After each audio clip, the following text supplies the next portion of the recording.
welcome action fans, and thanks for joining us for this somewhat impromptu episode of All 90s Action All the Time. Impromptu, you say? I saw your thing on Twitter. I saw you tweet out about this episode. Of course you were going to cover Batman Forever in your Val Kilmer season. Yes, you would be correct, listener. Of course we were going to cover Batman Forever in our Val Kilmer season. It was basically the jewel of our season. It's basically the reason this season was created. However, it is impromptu because this is our second recording of this episode. I should mention, I'm your host Scott Murphy, and I was moving from Scotland to New Zealand. So all of the Val Kilmer season was recorded in August, before I moved here to New Zealand in September. However, part of the audio of that episode was lost. So we are now in November and we have to re-record the Batman Forever episode. Unfortunately, not all the participants of the original recording could make this episode. No, my co-host, Craig Draheim, who was in the original recording, and maybe one day I'll just put out the audio of the opening 40 minutes and closing 40 minutes of that episode with the missing half an hour. Just, maybe I'll put it up, and you can listen to what remains of that episode. Particularly if we set up a Patreon, if people are into that. But he couldn't make it for the re-record. However, our special guest on that episode, Mr. Caleb Knutson, he is back. Back for Batman Forever 2, again, Electric Boogaloo, all that stuff. Hey, Caleb. Hey, we never actually met, but your name was on the hiring slip. I have it. And yes, I did use the same intro for the original recording for this one, because I love that quote from this movie so much. I'm sure we'll reuse other jokes. I'm pretty sure Craig is actually off tailoring my new Robin armored suit, so that's why he's not here today. That's true. That's true. He's busy tinkering away with that. Yeah. For Christmas. I think that's going to be your Christmas from Craig. Yeah. It's so that I can get my armored butt shot in while getting dressed for this podcast. Oh dear. Oh man. Oh, please let that happen on your YouTube. Oh yes. So, as I said, we are here to talk about Batman Forever. So, as always in the podcast, I give some stats on the movie, when the what's and wherefores of the film. So, Batman Forever was released on June the 16th, 1995. It was directed by Joel Schumacher, who also directed such cult hits as Lost Boys and Falling Down, and would also go on to direct Batman and Robin.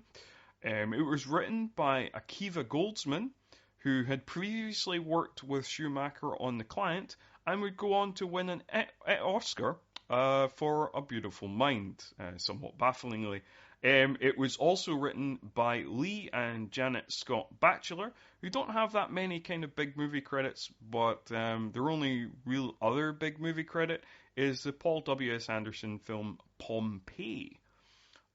Critically, Batman Forever is currently sitting at a 5.4 out of 10 on IMDb, 38% on Rotten Tomatoes, based on 68 reviews, 51 on Metacritic based on 23 reviews, which I think more kind of properly gives an idea of the kind of mixed reviews that it received at the time. It wasn't like a wholly negative response.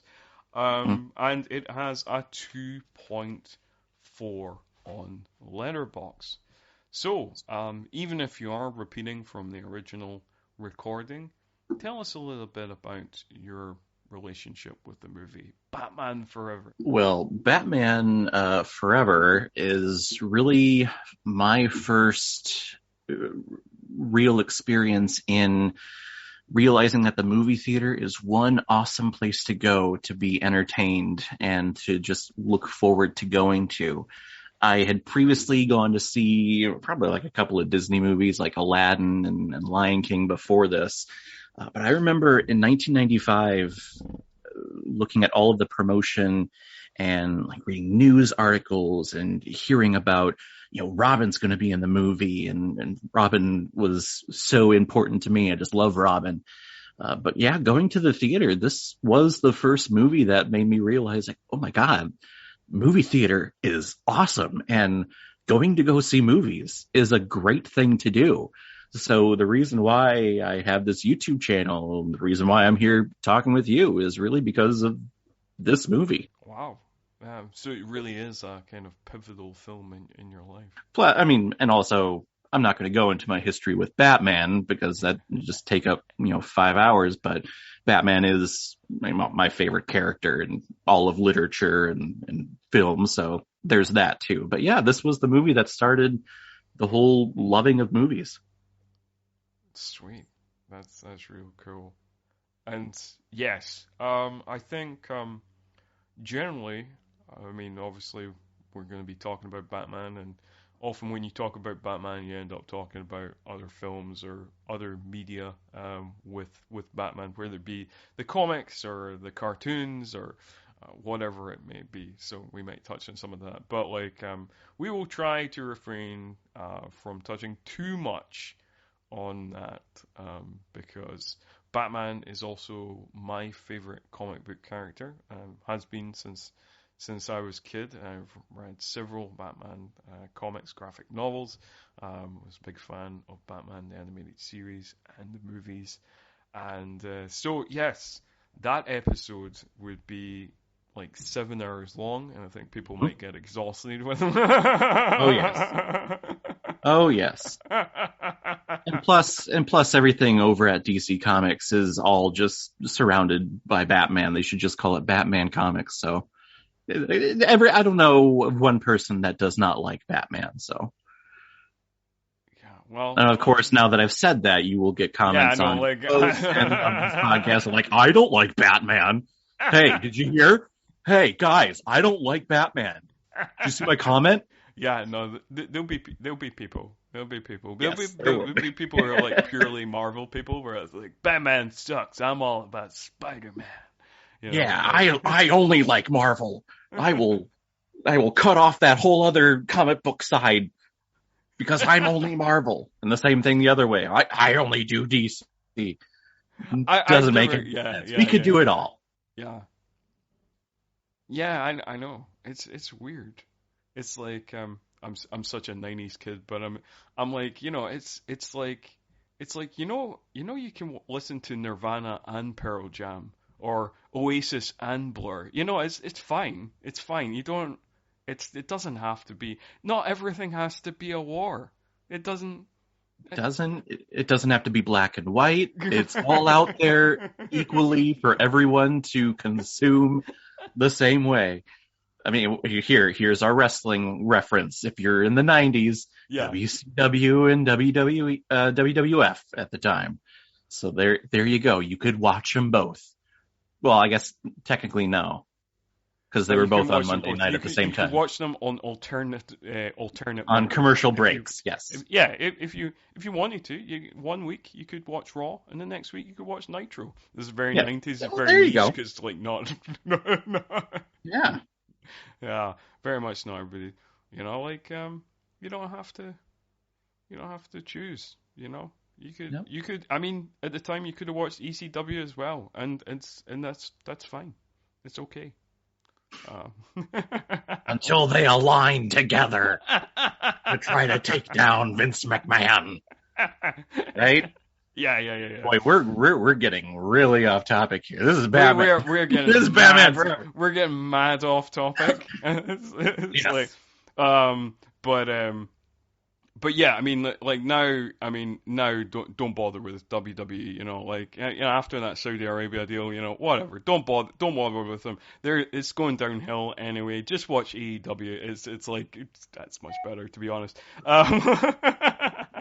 Plus, no one works for WWE anymore. Everyone's getting fired. But that's the last. That's it. They're either jumping ship to AEW or they're just getting fired.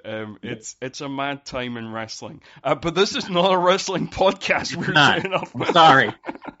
We went down the wrong way, but Batman Forever, one of my favorite movies, actually. And I know that this movie, especially with its connection to Batman and Robin, tends to have not the best overall consensus of it being good. But God, this is when we go to the '90s Batman, including Batman '89. With that, this is my favorite out of all four of them. Because I loved everything, the aesthetic about it, and all of that. What about you, Scott? I'm not sure I would say it's my favorite out of the four of them, but it is a curious film in terms of, I suppose it's the first Batman I remember coming out of the cinema.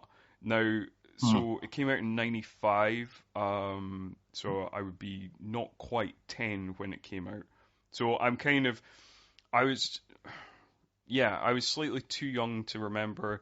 It's weird because I don't really remember like Batman Returns coming out of the cinema. I remember like Batman Returns when it came out on video, because obviously, like particularly in that time, things, I mean, their minds will be blown by this, but back when I was a kid, video, VHS, which is a technology some people might not be aware of, they basically came out like a year after the movie. It wasn't like now where, it gets released on streaming or Blu-ray like 4 months after the film's in cinemas or whatever. So I remember it being in the video store, but I don't remember it coming out at the cinema. So, because like 92, what would that be in 92? It'd probably come out in summer, I guess. So I wouldn't be quite 7. I wouldn't, so I don't remember that. So this is the first one I remember like properly being like aware of, like the big marketing drive being at the cinema and stuff like that. Which that kind of makes it the first Batman, I'm aware of coming out on the big screen, so like that I had anticipation for, because by that stage I'd already seen like the original and like the animated series, so it's the first Batman I remember being like excited for. And also, like, I was a big Jim Carrey fan because, like, I'd seen like Ace Ventura and I'd seen The Mask as well. I loved The Mask. So I was all over this movie. I was like, yes. I was excited for it. And it lived up to my expectation at the time. Like, as a kid, I totally loved this movie. I did not see the flaws in the same ways I would come to see in my teenage years or now. So this was a big film for me and my Batman fandom as well. For sure. And that's probably a big push because this was Warner Brothers' kind of makeup for Batman Returns. Batman Returns came out and it was popular, but parents did not like it for their young kids because of all of the kind of dark imagery. In some scenes, there were flat out gore. And they would protest the Batman toys for McDonald's and the Happy Meals and advertising for that. So that's kind of why this movie kind of shifted a little bit. And they were like, hey, Tim Burton, you don't want to direct another Batman movie. Let's, you don't want to. You do something else. So let's get this other guy, Schumacher, in to make it a little bit more colorful, a little bit more kid friendly, so that we could start marketing with McDonald's and start marketing toys and advertisements. So, yeah, it's a very curious. I think, I suppose I'm biased. I grew up at the time, but I do think it's a curious time in pop culture, like that time, the early '90s into the mid '90s, because in the kind of late '80s and very early '90s, there was a brief period where things were really quite violent, and Yes, there And were. also, you had a lot of like kids' cartoons that were connected to very adult franchises. So you had like a Conan cartoon and a Toxic Avenger cartoon and a Yep. RoboCop cartoon and all these kind of things. And then kids would be like, "Oh, I love this cartoon. I wonder what else is connected to it. Oh, RoboCop. I want to watch RoboCop." Yeah. And then parents being like, "Holy shit! Actually, what are my kids watching?" And then there being a big pushback against that. And then like Yep. as you get into the kind of into the mid '90s, yeah, as you get further into the 90s, things become kind of super kid friendly. Like companies go right against that, and it's like Yep. things get really watered down as compared to what they were in the 80s and very early 90s. Yeah, I remember one more kind of not really off topic, but one example of that was if you watch the original 1990s Teenage Mutant Ninja Turtles film, those turtles are using their weapons the entire time. But then, as you're talking about with parents kind of looking at all this violence that these kids are watching, Power Rangers is coming out and all that stuff, Mm. everything's so violent that when the second Ninja Turtles movie came out, The Secret of the Ooze, those turtles never use their weapons. The only one that ever does is Donatello with his little staff bow thing. But That's Leonardo right. never uses his swords, Raph never uses his sais, and Michelangelo never uses his nunchucks. I think he has like hot dogs on strings or whatever. He does. Yeah, Yeah. it's like a kind of yeah, like a roll of sausages. Hmm. In the second one. Yeah, that was like a big thing in the UK as well.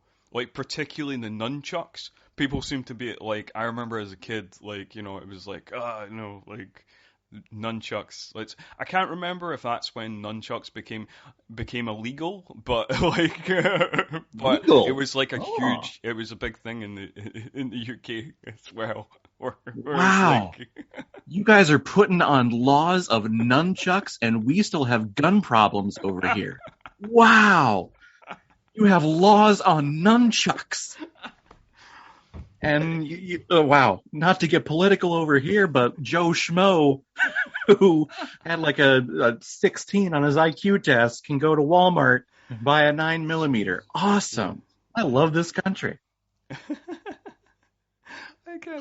Yeah, yeah. I just remember like nunchucks being in the pit. I can't remember if they were actually made illegal in the UK, but like I just remember it being like in the papers. It was like this real kind of moral scare of like there's going to be kids in the streets marauding the streets with nunchucks, and we need to Oh get my, oh no. nunchucks away from our children. And really, when you looked at it, it was like if they're going to be, beating up anyone, it's going to be themselves from trying to learn how to use it. Yeah, it'd just be like Oh. a lot of broken noses of. Yeah. But all of that is kind of all part of how what made Batman Forever kind of popular was the taking away the darkness that Tim Burton kind of put to Batman or went like extreme with in Batman Returns. And Schumacher lightened it up here with a bunch of neon lights and colorful villains. So this one was definitely more marketable. For sure. Although, so we'll actually get into the movie now, listener. You'd be surprised to learn. I'm sure we'll venture back into tangent corner at some point, but like we'll actually get into the meat of the movie.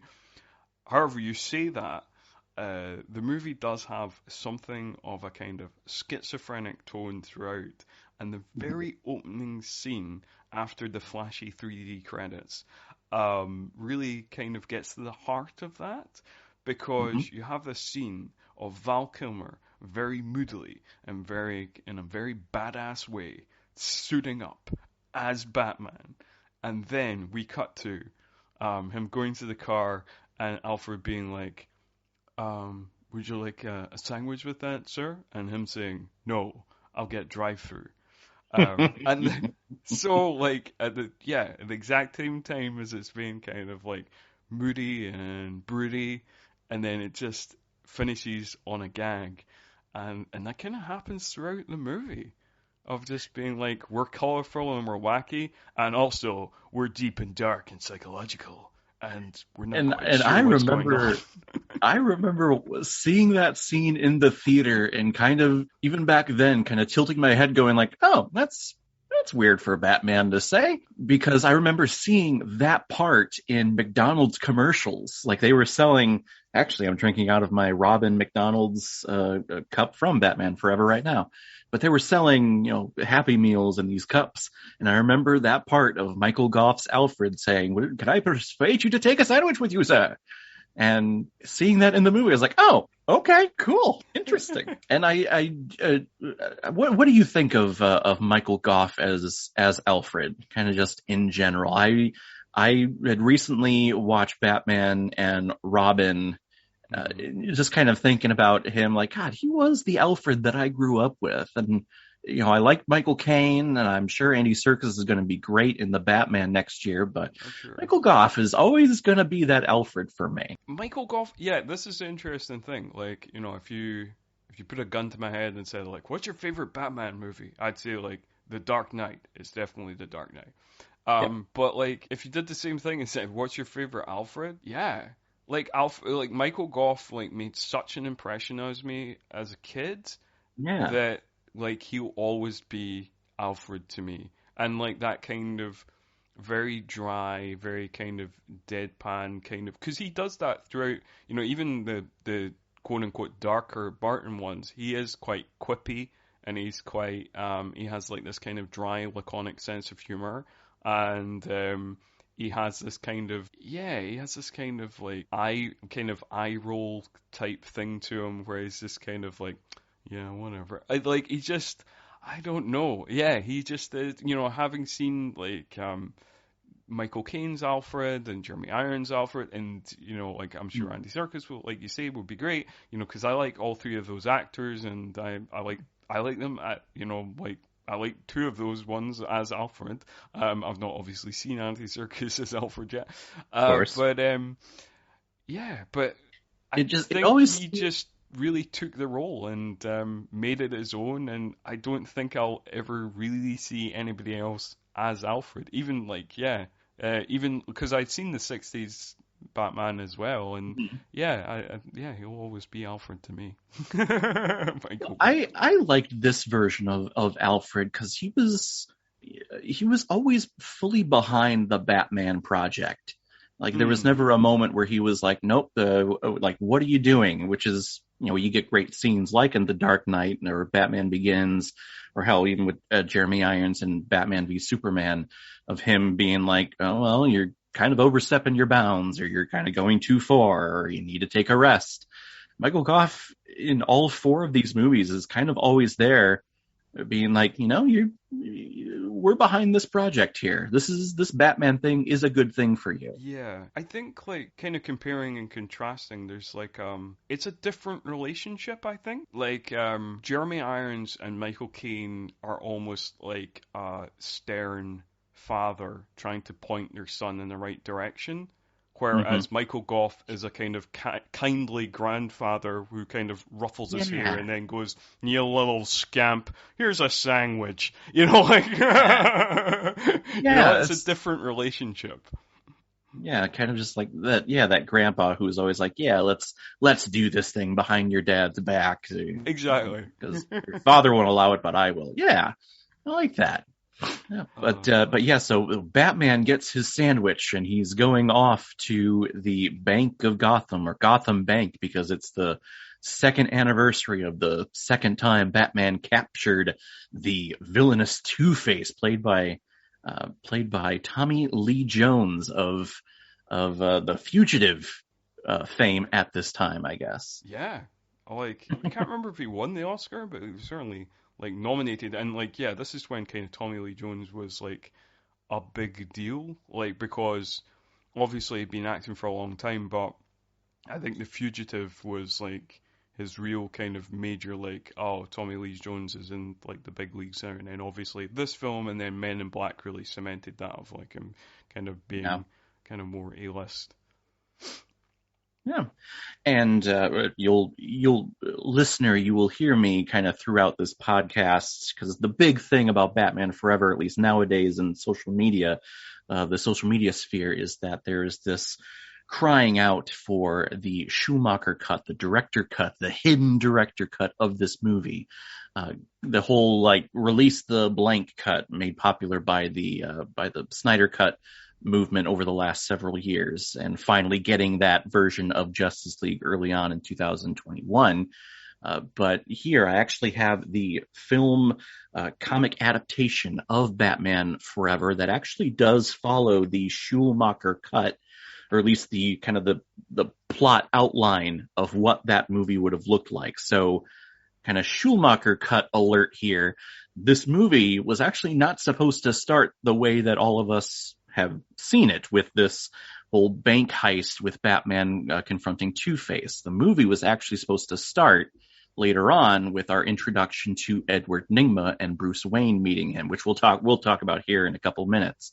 But already, right off here, the bat, we have kind of studio interference. Hey, let's make this cleaner. Let's make this more action-y, action-packed, and let's get Batman doing action-y things to kind of get everyone into this movie right away. Yeah, and as much as I'm intrigued to see, obviously, the Schumacher cut, if the Schumacher cut's released, but I do like this opening, because it's just like you really just hit the ground running.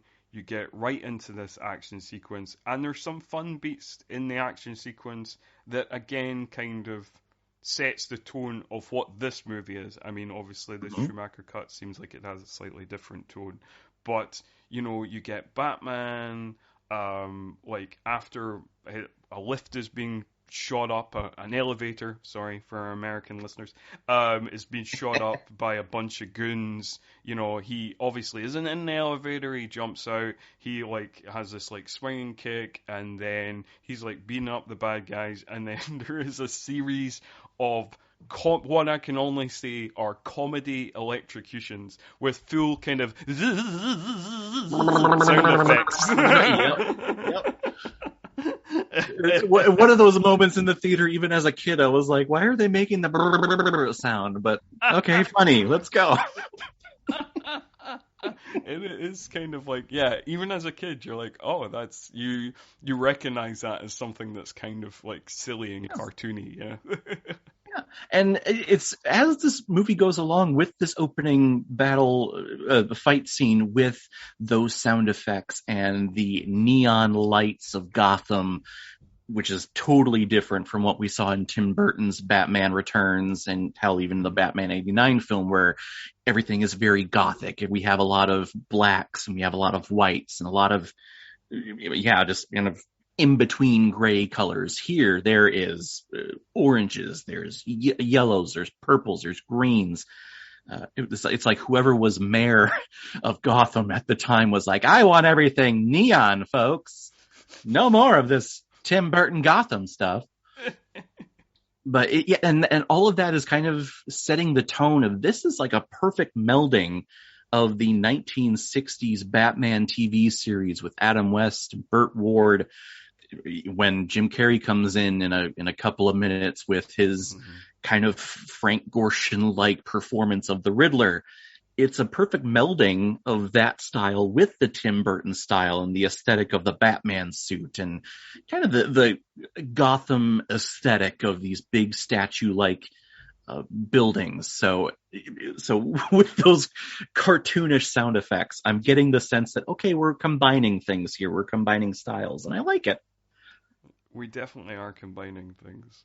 And yeah. I do think we mentioned this on the first time we recorded this, and I think it is worth mentioning again. Bank guard who gets stuffed in a safe by Two-Face has some of the worst line readings in the movie. Like, his acting is terrible. Like, when he says, "Oh no, it's boiling acid." It's like, what? Hey, that's my hearing aid.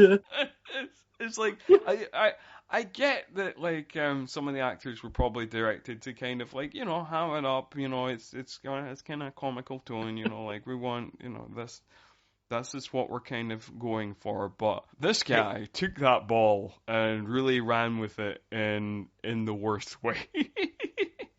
When you're an actor, you go full out, and it's the director's job to say, okay, pull it back a little bit. And if the director never does that, you keep going. So, hey, he has, you're right, the worst line readings of this entire movie. You remember them, though. You do remember them. They stick in your head. Hey, my shoes are melting. No more. Yeah. What else do you remember? And this is the strange thing, right? Because, like, Tommy Lee Jones is known to be a serious guy, even though he's had several wacky performances in his career, especially at this time before this, like, because his villain in Under Siege, as we talked about on this podcast, is hilariously over the top. It's only kind of later on that he does, like, loads of westerns and becomes, like, kind of very serious, like Men in Black Tommy Lee Jones, which I think, from what I've heard, is closer to his actual personality in real life. And throughout the movie, apparently throughout the filming of the film, he really famously did not get on with Jim Carrey. And famously said to Jim Carrey that he would not sanction his buffoonery. However, Tommy Lee Jones has plenty of his own buffoonery, because the other thing that has always stuck out in my mind from this opening sequence and the kind of first half of the movie is Tommy Lee Jones's hilarious reactions every time Batman evades death. Like, his hilariously over the top, like, oh, God. Yeah, so happy day. Yeah, and another thing of, like, the Schumacher cut, at least according to this comic book adaptation that I have, a lot of his lines were cut for this movie, and there are deleted scenes out there that you can watch on YouTube, or if you have the Blu-ray or DVD, the special features there, where they have the dialogue of Tommy Lee Jones's Two-Face, and he is very, I want to kind of compare him to kind of Shakespeare. He's very eloquent in what he is saying and how he is saying it, and he's almost speaking in prose, where it feels like it is two people talking, where it's one part is the serious side and then the other part is the crazy side, kind of giving us the sense of, hey, this Two-Face guy is not just Two-Face by name. He does have actually two different psyches and two different people that are coming to the forefront in his brain. However, with this movie, we got to cut it down to 2 hours. So a lot of the stuff that you hear is just kind of cut out, and you end up with just those crazy, wacky reactions. And it gets, I don't want to say it gets worse. It just gets more even amplified once this Two-Face character meets up with the Riddler later on. So it's interesting that you say that, and that Tommy Lee Jones hated working with Jim Carrey, yet Jim Carrey doing his Jim Carrey thing later on in the movie kind of fed into Tommy Lee Jones kind of acting like Jim Carrey throughout this movie, or at least trying to. I think, they're flying. Oh. Yeah, no, I do think, like, that is just one of those things, though, that, like, Tommy Lee Jones, I suppose Tommy Lee Jones was just like, I'm not going to let this bastard steal my limelight, so, like, if you can't beat them, join them kind of thing. I think maybe that's kind of what happened. Yeah, I definitely see him doing that. That makes sense. But then again, even here, he's kind of, like, wacky and stuff. And, like, mind you, some of his line readings are great. Like, I love, when they're in the helicopter and just before it's about to crash into the Gotham Statue of Liberty, where just before he jumps off in a parachute, he has that great quippy line of, like, at least have the good taste to die. Right. That's a great line. And he jumps out, and he already has his parachute that is beautifully embroidered with yin yang, representing the Two-Face character. I mentioned it in our first recording of this movie, and I'll say it again. Who is Two-Face's tailor? Because he has two sides of everything. Every That is suit, true. every house that he lives in, every car, his parachute, everything is split in two. And I'm like, who's your designer? Who's your interior decorator? That is true. He's got very skilled people working for him. Not Yeah. like, not any of the people you see working for him on screen, but off screen, No. very skilled mechanics and interior decorators and tailors. Like yeah, very very skilled workforce. Yeah. You just don't see them on screen. They're all working behind the scenes. Yep. Yeah, yeah, yeah. And then I was going to mention as well, because like one of the complaints of this movie has always been it's even at the time it's ropey CGI, and like after that, like just as we before we go on to Wayne HQ, we do get this kind of this shot that kind of goes through the city that is like that seems to be like a kind of CGI kind of city that's it's like yeah there's a lot of ropey CGI in this movie. Yeah, the dam, it's like a crane shot going through, and the news reporter is talking over. Yeah, early stages, but it's improving over the years. Yeah, I mean, like to be fair, the CGI in this movie is not as bad as the CGI we covered in Escape from LA, and it's not as bad as Spawn either. So Oh God. points on that. Oh yeah. No, not at all. And hell, even with Batman and Robin a couple of years later, the CGI in there, it's actually not terrible. Some of it is, but the majority of it, I'm like, it's not bad, not that bad from what I remember. But yeah, this whole scene of us cutting to Wayne Tech, where Bruce Wayne comes in to kind of oversee everything. We get our first introduction of Jim Carrey's Edward Nygma. This was part of the Schumacher cut again.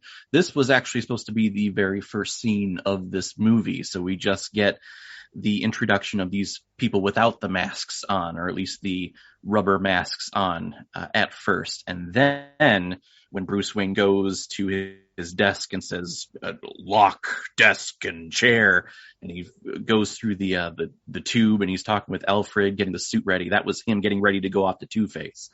So this scene was actually supposed to open this movie. But of course, we talked about it before. We wanted to start with some action, so we switched things around here. But I do love this introduction of Jim Carrey as Edward Nygma. He's that lovable fanboy who is just obsessed with Bruce Wayne and will do anything to talk to him and to get him to buy in on his investment of Enigma technology and his focus on brain waves. And I just remembered something I said in the first recording that I definitely want to say again. Oh, okay. Yes. Do you think Guy Pearce watched this film before he put in preparation for Iron Man 3? Because this scene, I feel, is so similar to the scene that happens at the beginning of Iron Man 3. Absolutely, 100%. And then, actually, that Iron Man 3 was 2013. If you go even 1 year later with the amazing Spider-Man 2 and the amazing performance of Jamie Foxx as Electro, who we are going to be seeing here in a couple of weeks, with the Spider-Man No Way Home film. He has the same thing where he's obsessed with Spider-Man. Yeah. It's did Jim Carrey lay the blueprint for this type of villain, for this type of character? I'm not sure, but he might have. You think comic book films? I'm like this. People kind of give him a little crap for him being over the top and being too Jim Carrey-ish. But so many people have emulated him over the last several decades in comic book films. Kind of also makes sense because Jon Favreau is in this scene as an assistant. Yes, he is very briefly in this scene. I think I learned that earlier this year. I was like, what? That's Jon Favreau. Huh. There are some weird cameos in this movie. It's like, or like people that are like, who, from other stuff, or like, or become more known or whatever. Mm-hmm. But this is definitely one of them. Jon Favreau turning up, weird, right? Because I mean, I suppose this is I can't remember. This might have come out in the same year as Swingers, so like I can never remember if Swingers is 95 or 96. I think it was 96. I think it was the year after. Okay, okay, all right. I mean, around the same time. So So Favre hadn't made his breakthrough yet. yeah. What are you talking about? He made his breakthrough here in a Batman This movie. was the beginning, man. This was the beginning. Yeah. So yeah, I wanted to talk about. I've kind of after that, like, there's a scene with like Chase Meridian, who is played by Nicole Kidman, who is entirely kind of thrown away in this movie. She's completely wasted, basically. 'Cause she really isn't given that much. However, there is a kind of odd thing that happens, kind of almost directly after this, where, or maybe not quite directly after this, but certainly they're again talking of the schizophrenic tone of this movie. The relationship between Chase and Batman really kind of changes throughout the movie. So in the kind of second half of the movie, or even before the second hour of the movie, it becomes this thing of like she's with Batman and Bruce, and it's all about kind of psychology, or it's all about exploring his scarred psyche and all this kind of this thing and his repressed memories, and it's supposed to be kind of taken seriously, and it's supposed to be the grounded portion of the movie, Right. for the most part, for almost like, but in this opening segment of the movie, it is not at all. And it is very confusing as a watcher, for the way the relationship changes, because basically in the opening act of the movie, this relationship is like Katharine Hepburn, Cary Grant in a screwball comedy, just wacky, kind of spitting one-liners at each other. Where he's like, "It's a car, isn't it? Chicks dig the car," and and she's like, like, "Come over, like, I'll bring the wine, and you bring your scarred psyche," and it's all these kind of zingy lines, and then suddenly it's not, and you're like, what? Yeah, this is the maybe this is the attempt of like, hey, yeah, we are marketing this film, or at least trying to get more kids to buy our merchandise, but here's some adult content for the parents who are bringing their kids to the theater. So let's put Nicole Kidman in some lingerie and turn the bat signal on, and hopefully turn some more of Batman on. But yeah, this whole relationship is, again, with the taking of the Schumacher cut, is taking away from this duality of this movie, because we have two characters here. Two-Face, that is the literal representation of having two different personalities literally on his skin. You look at him and you go, oh, that's two different people. But we also have Bruce Wayne and Batman here, or at least Bruce Wayne dealing with the facts that he is, or at least feels like he's being pulled in two different directions. He's being pulled as Bruce Wayne to be just Bruce Wayne, the billionaire playboy, but there's also this Batman project that he is working on, trying to save Gotham, and he's being pulled between the two. With these two different people, there is the one, Two-Face, that seems pretty, even though he's crazy, seems kind of in sync with his duality, whereas Batman, who seems to be a little bit more grounded, is actually fighting with himself more. And that's what this relationship with Nicole Kidman's Chase Meridian is supposed to do. It's supposed to help him figure that out, or maybe pull him more towards the light. But with time constraints, trying to get this thing in under 2 hours, we just kind of lose all of that. We just do the whole, hey, Nicole Kidman, you are pretty gorgeous. Let's just put you on screen because you are. And there we go. But I suppose I was also trying to get to the fact that the tone of both Nicole, like I say, Nicole Kidman's kind of wasted. She isn't given much because it's so stripped back and stuff. Like, maybe she kind of looks bored throughout the movie, and I don't know, maybe in the Schumacher cut with the extra stuff, like maybe it comes off better. but basically Val Kilmer's performance up until the point they go for the date at the circus is a different performance to the point after, because a lot of his line readings in that opening part of the movie is basically he's doing kind of the thing that he does in Top Secret, where he does like funny lines, but he reads them in a totally serious way, which makes them more funny. And it's like it's a real kind of comic performance.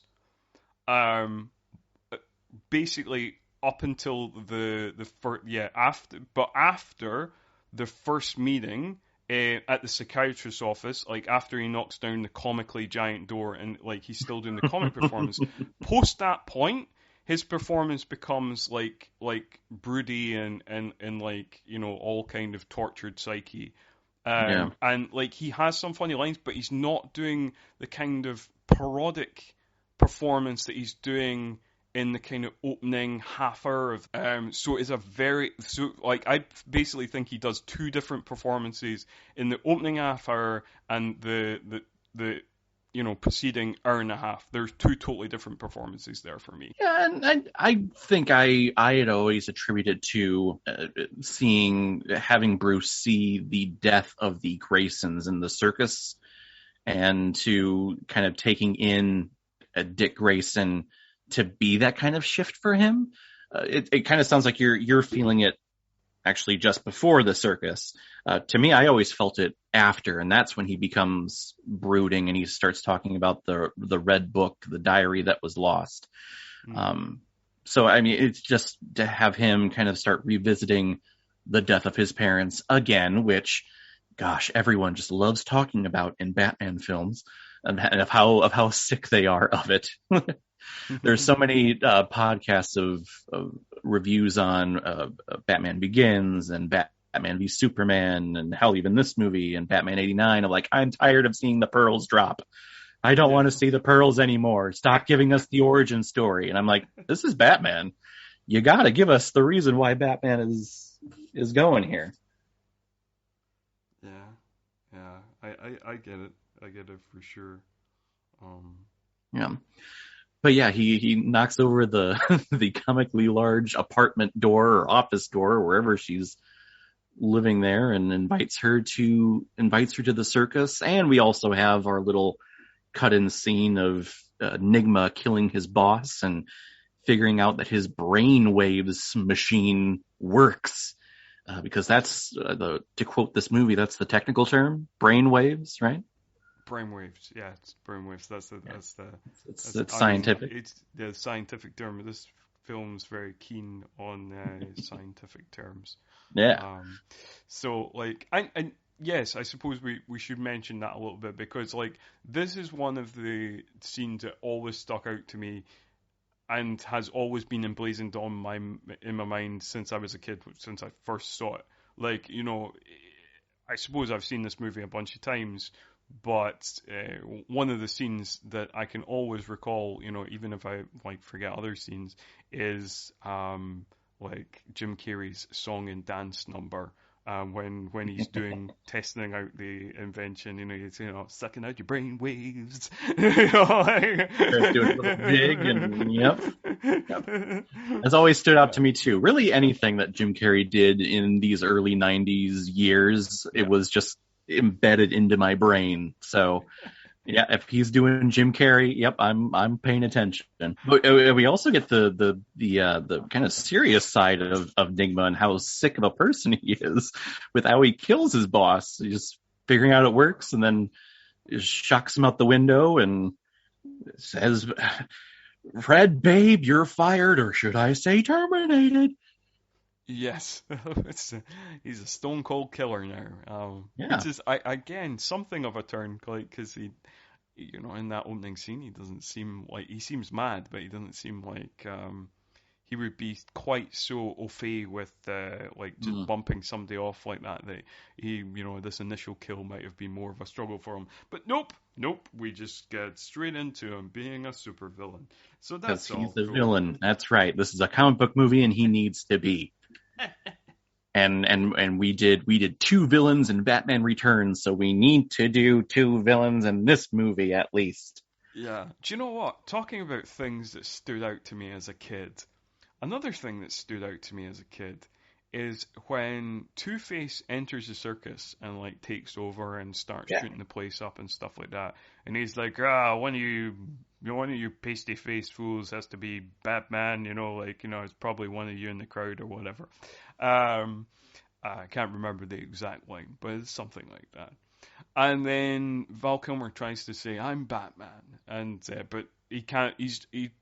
Nobody can hear him. Even though I feel like two things that stood out to me actually. I always feel like the people sitting next to him should hear him. So I always feel like Chase Meridian should find out that he's Batman in this scene, not later on in the movie. The other thing is, like, he is Bruce Wayne goes down to the ground floor and is kung fu fighting gang members in the center circle of the circus. And yet, and I know there's a lot of chaos, nobody, and I mean nobody, spots this and thinks like, hey, Bruce Wayne is really good at kung fu. Like, that's weird. I wonder if he's Batman. Like, even as a kid, I questioned the logic of this. I was like, what, nobody sees him doing this? He has fought off like 5 gang members with kung fu skills. But something that's, I believe, has never been reported on Bruce Wayne, billionaire playboy.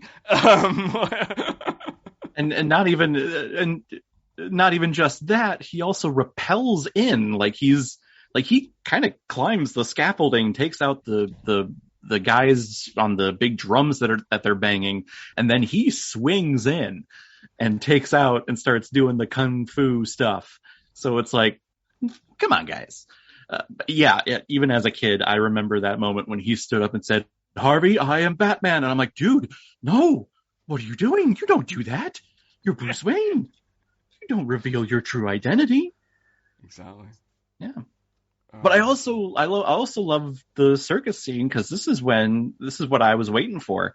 I was waiting like my entire life up to this moment to see Robin on the big screen, and here he is. He's Dick Grayson of the Flying Graysons, and when you see him in the kind of circus getup of the Robin costume that we will see, it puts a smile on my face, and I get excited. This is. Finally, I'm seeing Robin. I love Robin. I don't know. I think you've mentioned on previous podcasts, on not the original recording. I'm not referring to the original recording of this podcast that nobody's obviously heard. But like on other editions of podcasts you've been on, such as Backdraft and Executive Decision and other things, where Batman and wrestling always seem to come up. Anyway, Yep. you mentioned you're a big fan of Robin, and this is kind of where we diverge, because I think we talked about it in the Three Musketeers episode. I was not particularly enamored as a child with Chris O'Donnell. However, you were a much bigger fan. And I think I was a fan because he was Robin. Yeah, sure. In my older years, seeing his performance and techniques of an actor, there's not much there. You're right. But for me, it was always just that iconic image of seeing okay, I'm being told this is Robin. So yeah, that's awesome. And this is really cool. And probably the most beautiful thing that's always stuck in my mind is the ending of this circus scene of his family, his brother and his parents on the circus orchestra floor. No blood, which was interesting. They just fell from the top of the circus tent, so there should be blood spattered everywhere, but it's a kid's movie. And just peering up and seeing the silhouette of this seemingly small kid, this teenager, looking down at the end of his family. And I always just loved that imagery. And for me, it's always silhouette. You can always appeal to me by doing any type of silhouette like that. But yeah, I love that imagery. It's funny the things you question logic-wise as a kid, because I question the logic of nobody seeing Val fighting people on the circus floor, even as a kid. And yet I never questioned the logic of the Grayson family falling from a great height and there being no blood.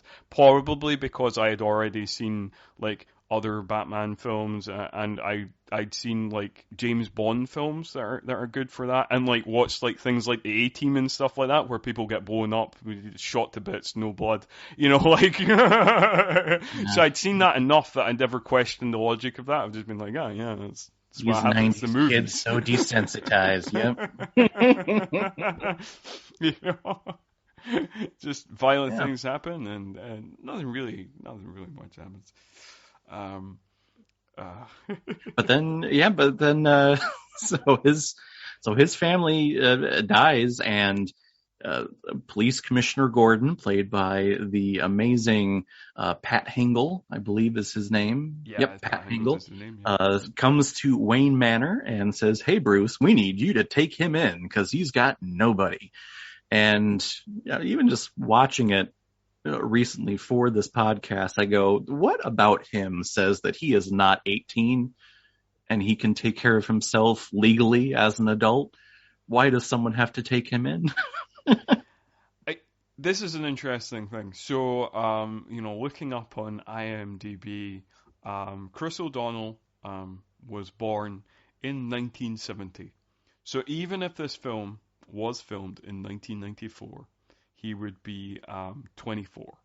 And he looks it. He looks exactly his age. He doesn't look older than his age. He just looks exactly his age. So he looks like a man of, like, whether it was filmed in 95 or whether it was filmed in 94. So he's around the age of 24, 25.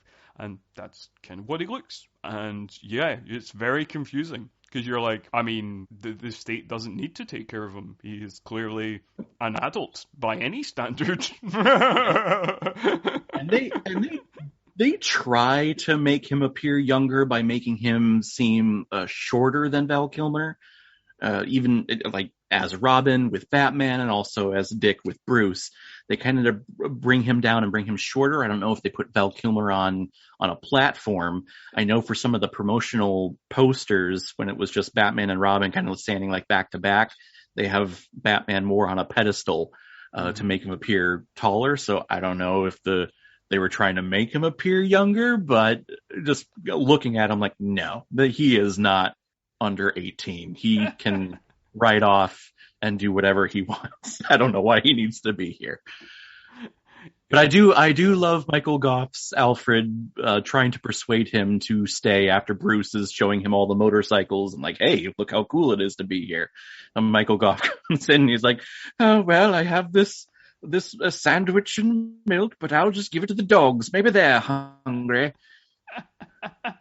And it's like, I mean, it's not just a sandwich. It's like a full, like, it's like fries and like Aberdeen Angus steak burger, like.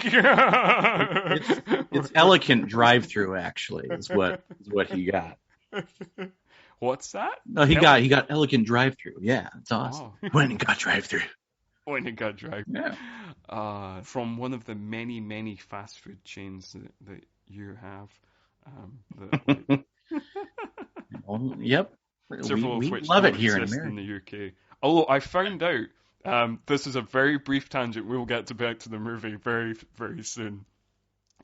It's weird how like different American franchises land in different places because like obviously the obvious ones are in the UK, like like McDonald's and KFC and Burger King and stuff like that. And then like in the last few years we've got kind of other ones like Krispy Kreme's opened and stuff like that in the UK, like within like the last kind of 5 years or whatever.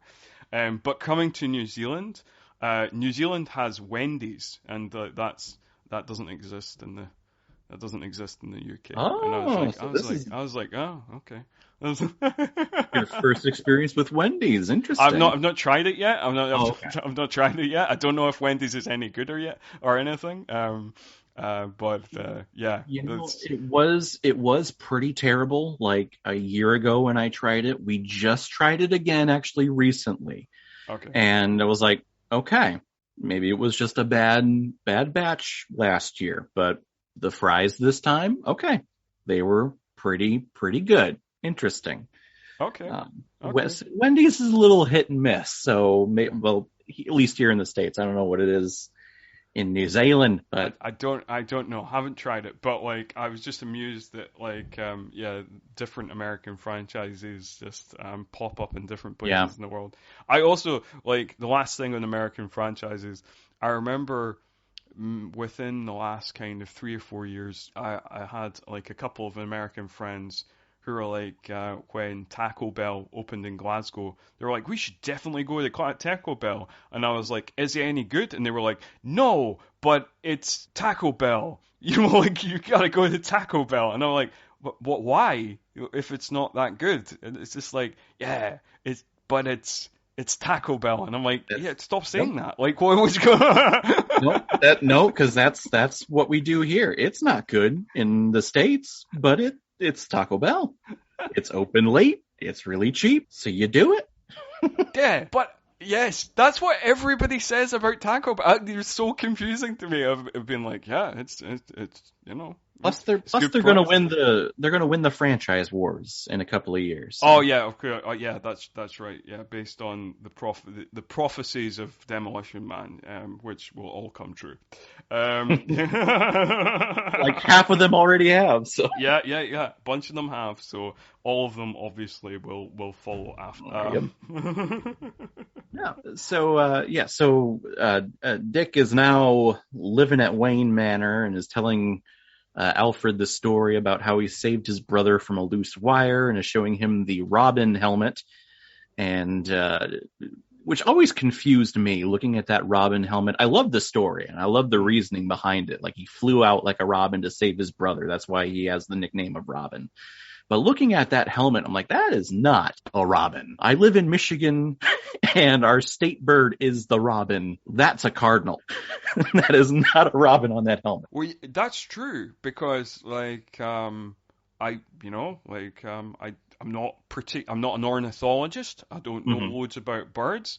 However, I have watched American football, and on the helmets of the Arizona Cardinals, it's the exact same bird. So it's a red bird. A cardinal is a red bird. The robin is gray and then has like an orange belly, whatever the technical bird term is. I don't know. Yeah, because you can get a red robin. You get a red robin, but it's just like on their chest. It's basically yeah. That part always bugged me. I'm like, that is not a robin. It's a cardinal. But fine. I love the story and the reasoning why we call him Robin. But then after this, we get to the introduction of Two-Face to Riddler, where we get to see Tommy Lee Jones' first deal with Jim Carrey, and we again get to see the interior decorating. We get to see sugar and spice because he needs to have two women to satisfy both sides of his brain.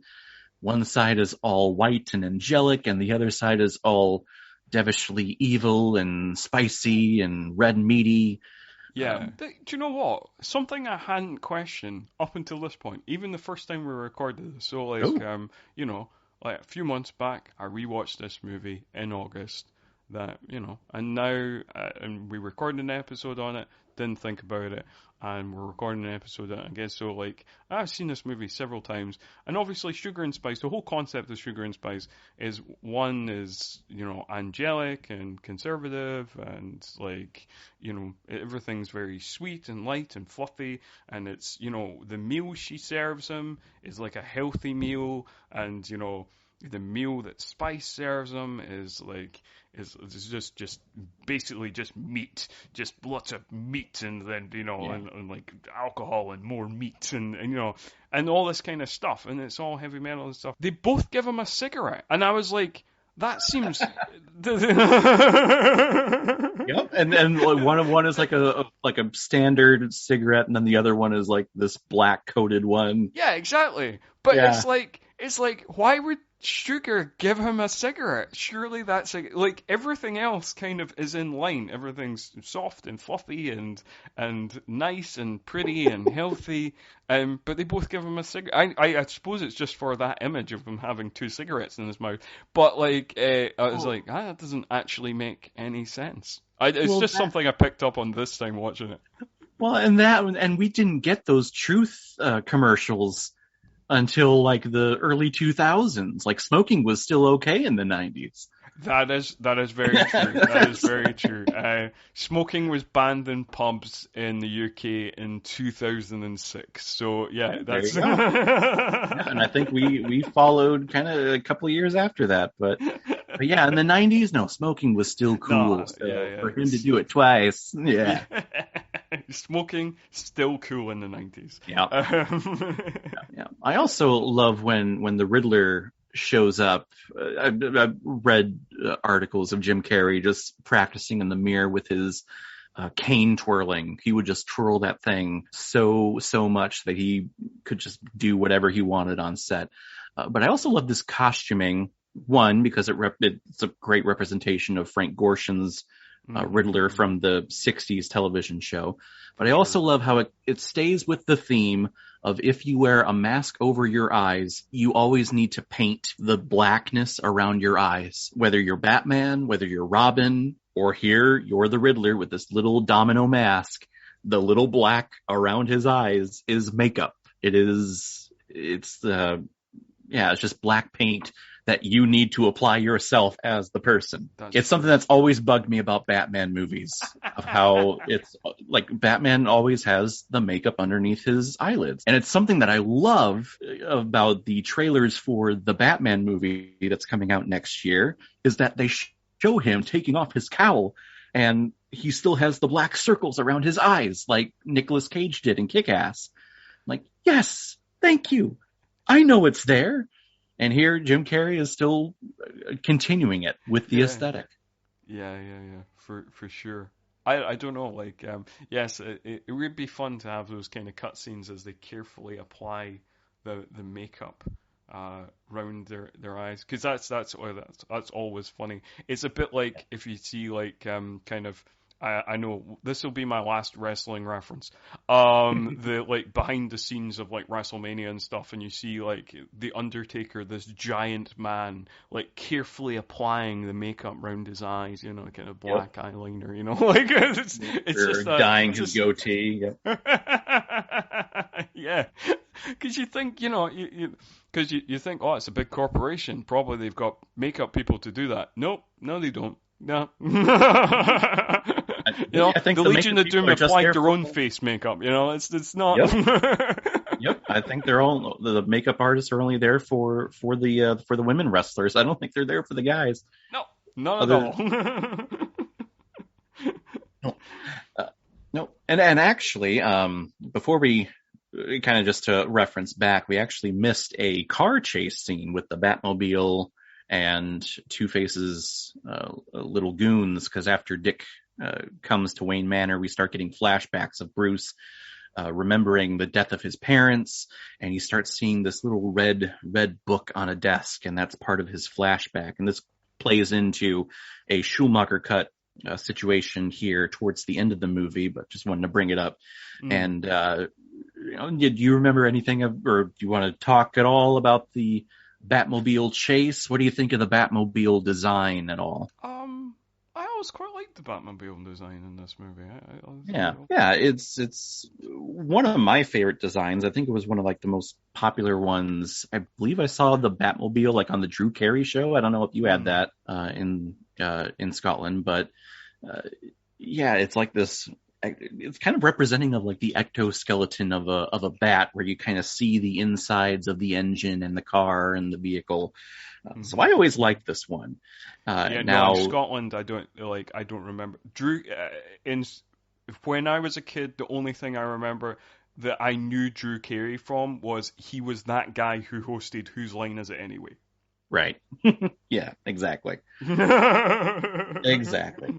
Now, Schumacher cut alert. The Batmobile chase scene originally was not supposed to happen here after the circus and after the death of the Graysons.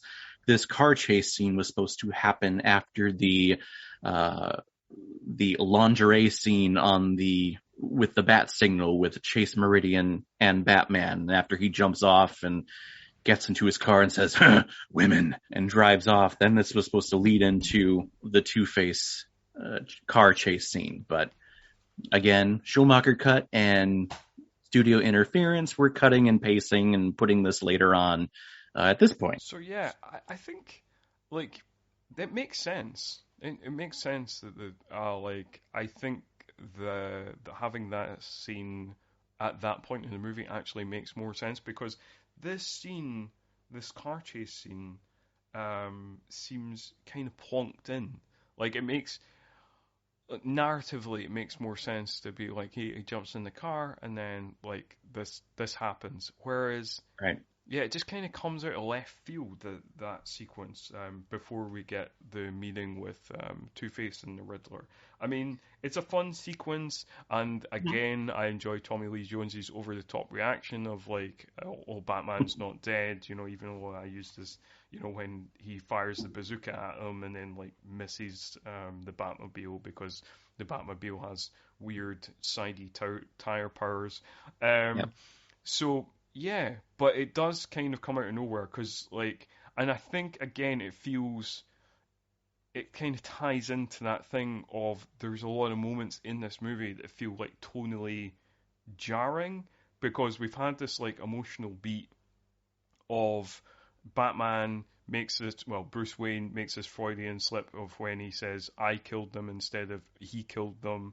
And then we have this heart-to-heart with Alfred and Robin, and then we just kind of jump into this car chase sequence, and it just feels very jarring and shuddering and kind of like, oh, okay, action again, I guess. And then we get this fun meeting with the Riddler and Two-Face. So it feels like we should more just move from the Alfred and Robin heart to heart after Alfred's had this conversation with Bruce Wayne, where he's obviously kind of like in two minds, and then move just to the Riddler meeting Two-Face. So yeah, it always felt kind of like ill-fitting having this scene plonked right here. It does feel very plonked into the movie. Yeah, it's kind of a meta commentary on the duality of how this movie feels. Not only the duality in this movie, maybe of what was originally intended with the duality between Batman and Bruce Wayne, Batman and Two-Face. This is also kind of a duality here of what Warner Brothers wanted and then the Schumacher cut of what was trying to be done here. Because, yeah, you plot this car chase randomly here after the death of the Graysons, and it's like, well, the energy, the pacing of the movie kind of is dying down. We're getting too serious. We need to just kind of plop in some action here. Yeah. It definitely feels we're kind of getting like a schizophrenic moment here of what you were feeling in the very first scene with the drive-through line. And it just kind of continues all throughout. And we continue to when, because Dick Grayson figures out that Bruce Wayne is Batman by doing his Grayson thing and swinging through the doors to see. I do want to mention one thing just briefly before we get into so basically the kind of two things happening of Robin discovering who Batman is and also the Enigmatech thing kind of blowing up and the Riddlers. There's this kind of middle section of the movie. Not a lot happens. It's just basically like Robin does a lot of moaning. The Riddler becomes a super successful businessman overnight and can build a giant HQ in like 2 days. But anyway, I want to mention what I think might be the silliest thing in this movie. Now, there's a lot of silly things in this movie. You're thinking, Scott, we've already gone through the drive-through line, and we've mentioned the over-top performances of Tommy Lee Jones and the Riddler, and there's a whole lot of neon, and there's what could possibly be the silliest thing in this movie? Kung Fu laundry. I've always found Kung Fu laundry the silliest thing in this movie. I have seen this. I've thought about this on this most recent watch. That even though my favorite Batman movie is The Dark Knight, and this probably isn't even my favorite Batman movie of the original 4 Batman movies, modern Batman movies, but it's probably actually the Batman movie that I've seen the most times, and every time I always find this the silliest moment. Kung Fu Laundry. And there are some deleted scenes, I think, either before or right after this scene of Dick kind of fighting with a couple of mannequins, and then Bruce Wayne comes in and kind of shows him how to accurately do it.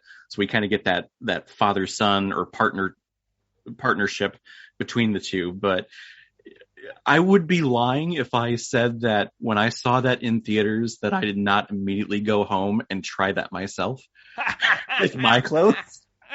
Because I love this scene. I think it's so cool. It shows us that, hey, he is kind of cool in Kung Fu, and he can do martial arts stuff with laundry.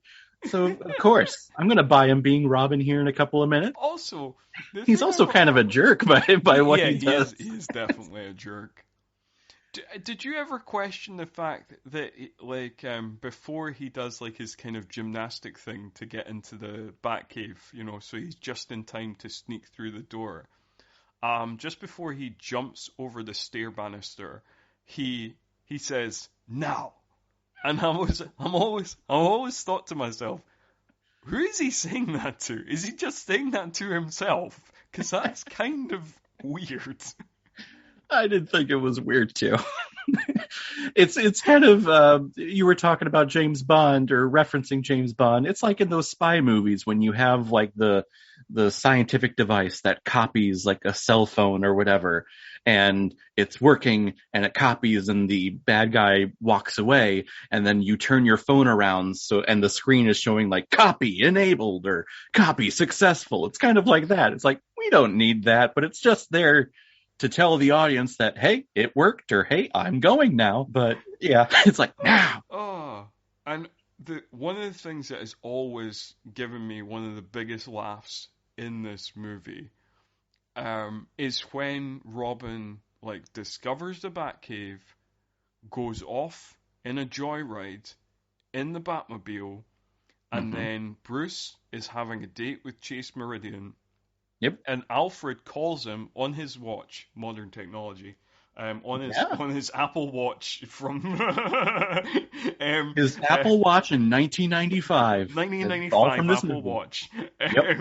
And they have this conversation that's like a kind of full comedy routine, like a kind of who's on first, where he's like. He's like, oh no, I've got some bad news. Robin's taking the car. He's like, what? The Jaguar? No, the other car. What? The Bentley? No, the other car. The other car. And I think I mentioned it the last recording, and I'll mention it now, that I could have taken another 40 minutes of him just listing off car names. And Michael Goff going, no, sir, the other car. I could have taken several more minutes of this game of because we see his little car museum, this car, his garage stroke car museum that he's got, and just being like, what? The Volvo? No, the other car. What? The Rolls Royce? No. The Oldsmobile. No, sir, the other. And it's the face that he makes at the end of it, where his thick, caterpillar-like eyebrows just go all the way down. It's just, It's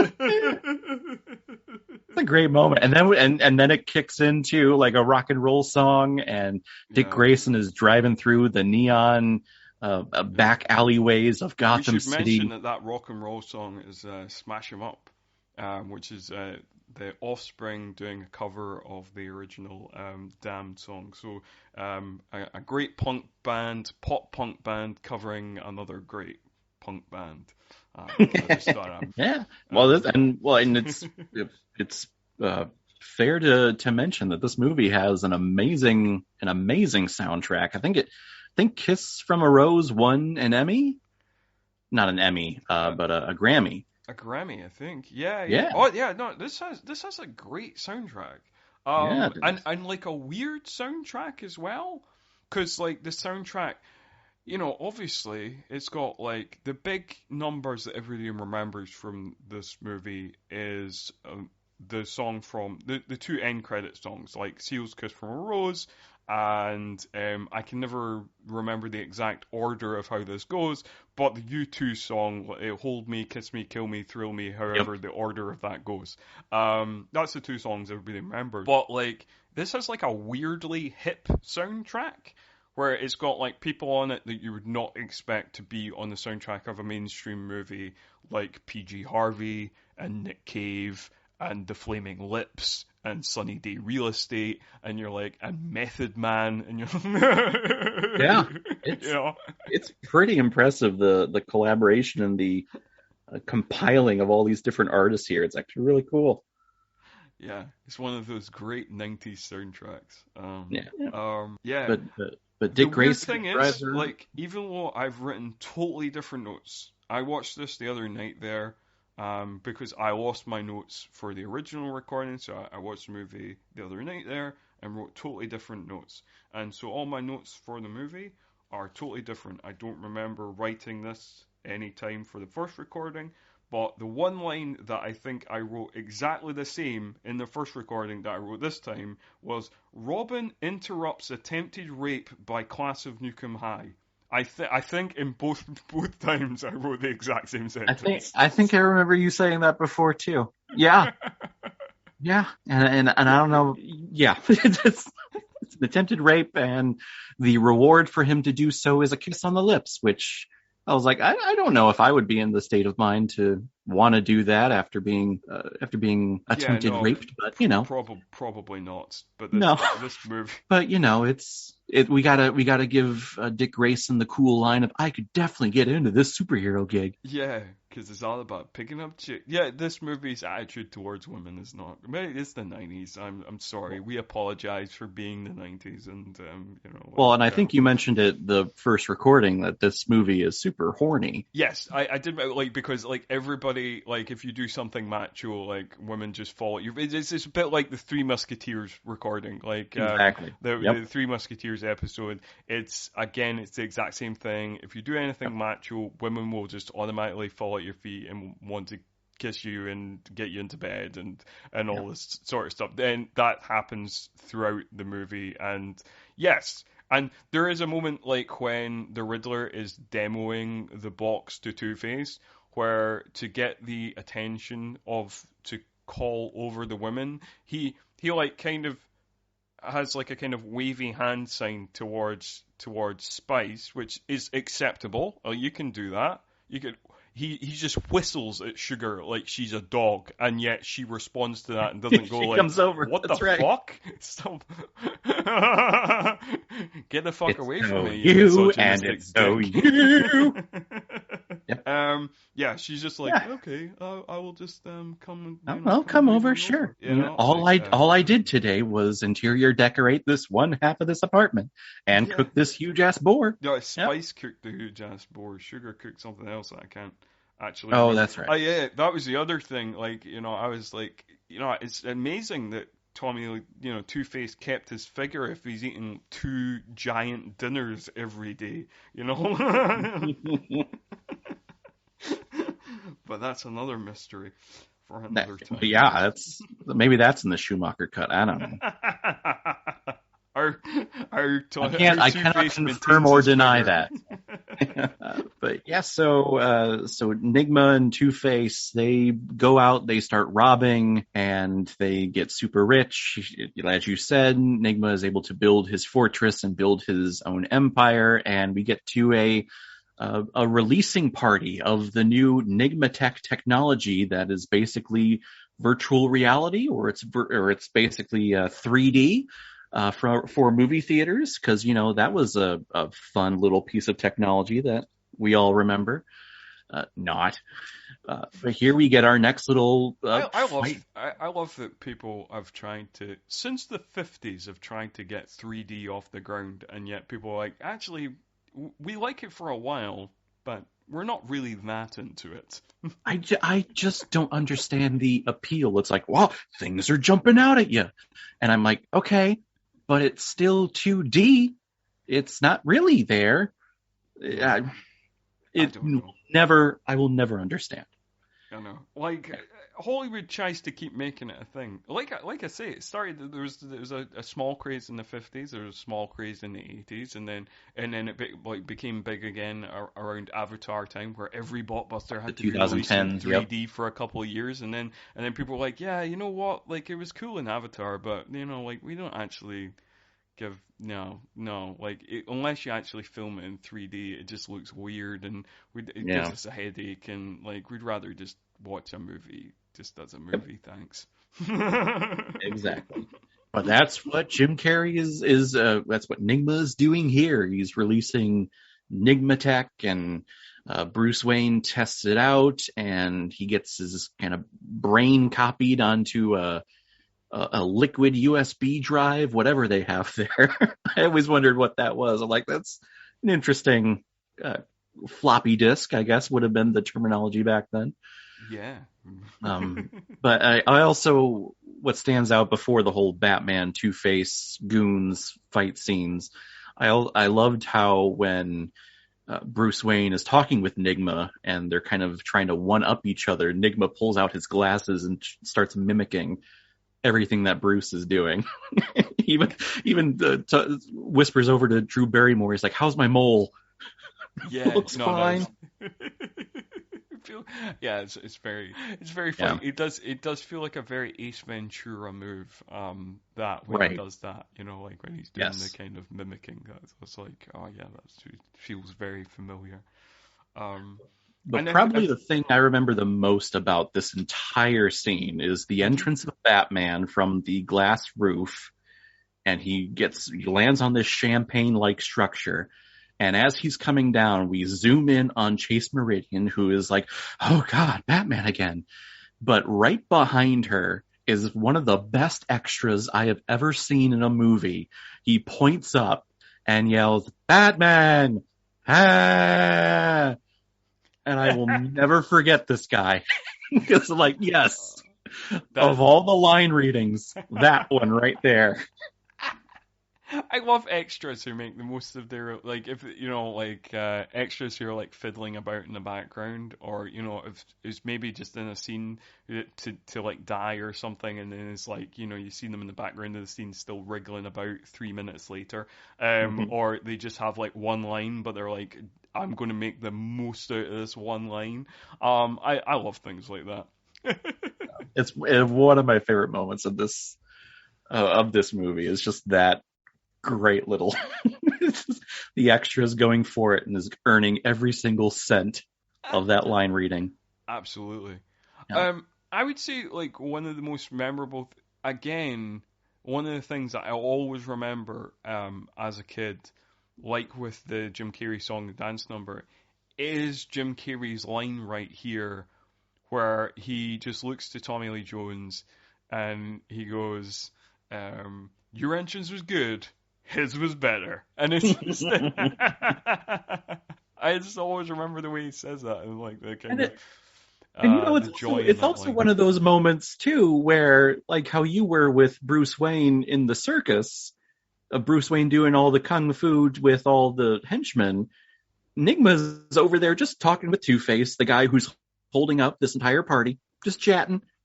Is anyone else looking over there like, hey, do you think they're kind of in cahoots? Because he's not holding a gun to him, Oh, dear. Yeah, I know. It's one of those kind of, like, moments where you're like, what? Is everybody blind? There's like a... Guys, let's turn around. Let's stop pointing at Batman and going, Hey, it's Batman! Let's watch Batman fighting. Let's not pay attention to the conversation that the new rich businessman on town is talking to the main villain around these parts. Let's not pay attention to that at all. Let's just look at Batman. Yeah. And while looking at Batman, there is also a fun moment in this fight sequence that I always enjoyed, where they do like a little kind of Indiana Jones moment, where you've Yep. got this one goon who's like really skillful with like nunchucks and stuff, and is doing all these like cool moves, and then Batman just kicks him in the face. Is that beat did that start with Raiders of the Lost Ark?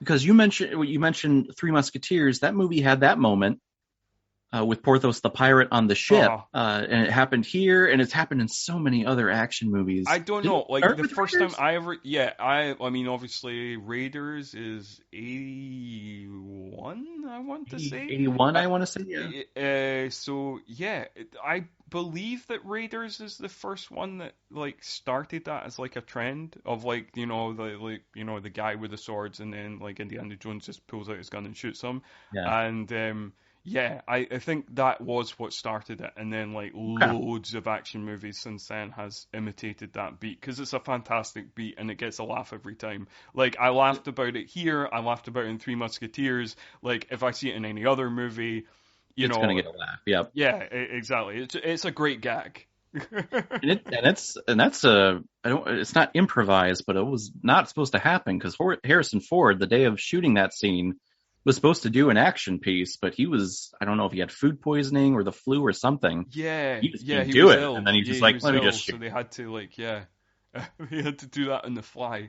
It's just, Yeah. it's amazing that something that has been, kind of ripped off so many times and has become so iconic, and is one of the most iconic moments in any of the Indiana Jones films, and Mhm. probably just cinema.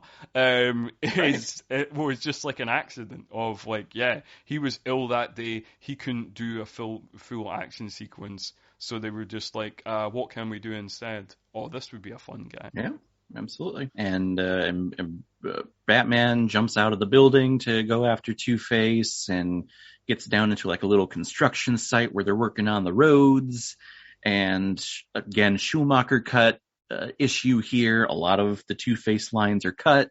Again, a lot of monologues and a lot of soliloquies that Two-Face is having. But he gets buried under sand. And this is our first appearance of Dick Grayson performing as Robin, and comes in and saves Bruce and saves Batman. And then we have our fun little chat with them in the Batcave of like, hey, so what are you going to call me? Batboy, Nightwing? What's a fun superhero name? And I remember hearing the Nightwing name and going like, yeah, call him Nightwing because Nightwing's cool. Love Nightwing. He has to be Robin first. That's true. It's the order it goes in. Yeah. So, and again, like, there's a moment like when he flies into the tube, and there's also a moment with the kind of flame retardant cape, where you get like this bad CGI, and you're like ugh, but then you immediately forgive the movie for that because you have this cool moment of like Batman emerging from the flames, and you're like, yeah. That is one of probably the biggest fist pump, fist in the air moment. The Goldenthal theme kicks in and he runs out from the flame, and you're like, yeah, that's Batman. Yeah, exactly. And I immediately, every time I see that sequence, I immediately forgive the ropey CG because I'm like, that's cool. That's cool. I'm gonna give you a pass, movie, because you gave me that sequence, so I'm all good. Yep, absolutely. Yeah, and then like again we get into one of the kind of lulls of the movie, where we get like kind of some arguments between Bruce and Dick over whether they should be partners or not, and we get some back and forth with Batman and Chase, and Chase realizing that she actually loves Bruce, and Mm-hmm. yeah, And also Bruce with Alfred, because Bruce is saying, no, Dick, you're not going to do this. And Dick's saying, I'm going to do this whether you want me to or not. And I love this, the sequence with Bruce and Alfred, of Bruce saying, you're encouraging him. And Alfred giving just one of my favorite lines of the movie is like, men with a mind with revenge need little encouragement. They need guidance. Yeah. And that is such important to the whole Batman lore. That's kind of why Batman exists. It's to give a kind of like a compass to vengeance and to self-justice, I guess. And that's what we're kind of moving in with Dick, and that's what Alfred did with Bruce, kind of helping him with this whole Batman project. And there's this whole Schumacher cut scene in here too, where he's watching TV and the news is saying all of these crazy people over the last several years have popped up all because of Batman. So if Batman was to go away, all Two-Face, Riddler, Penguin, Catwoman, they wouldn't exist. So this all starts the whole kind of him making the decision of calling it quits with Batman and just being Bruce Wayne. Yeah, for sure. And I think a lot of the, so I suppose like a lot of the kind of more grounded stuff doesn't entirely work for me. Okay. What for a couple of reasons, I think. I mean, I see where they're going for it, and the grounded stuff works for me in the sense of like I get the essence of what they're trying to do, and I keep seeing what they're trying to do and being like admiring what they're trying to do. However, I think the drawbacks of that are basically one, while this movie is a lot of fun and it looks great. I think like the neon visuals are cool, and I think that the action sequences are really well done, and I think there's some real stuff to admire about this movie from the production design point, from the music point, from the action kind of point of view, stuff like that. However, I would say the script is terrible. Or, I know that, it's not always the people who are credited as screenwriters. Like, I know it's script doctoring, there's people probably tinkering with the script, so, like, who knows what the original script or whatever is. I think the script is not good. And also, I think that Val Kilmer has great chemistry with Michael Goff. He bounces off him real well.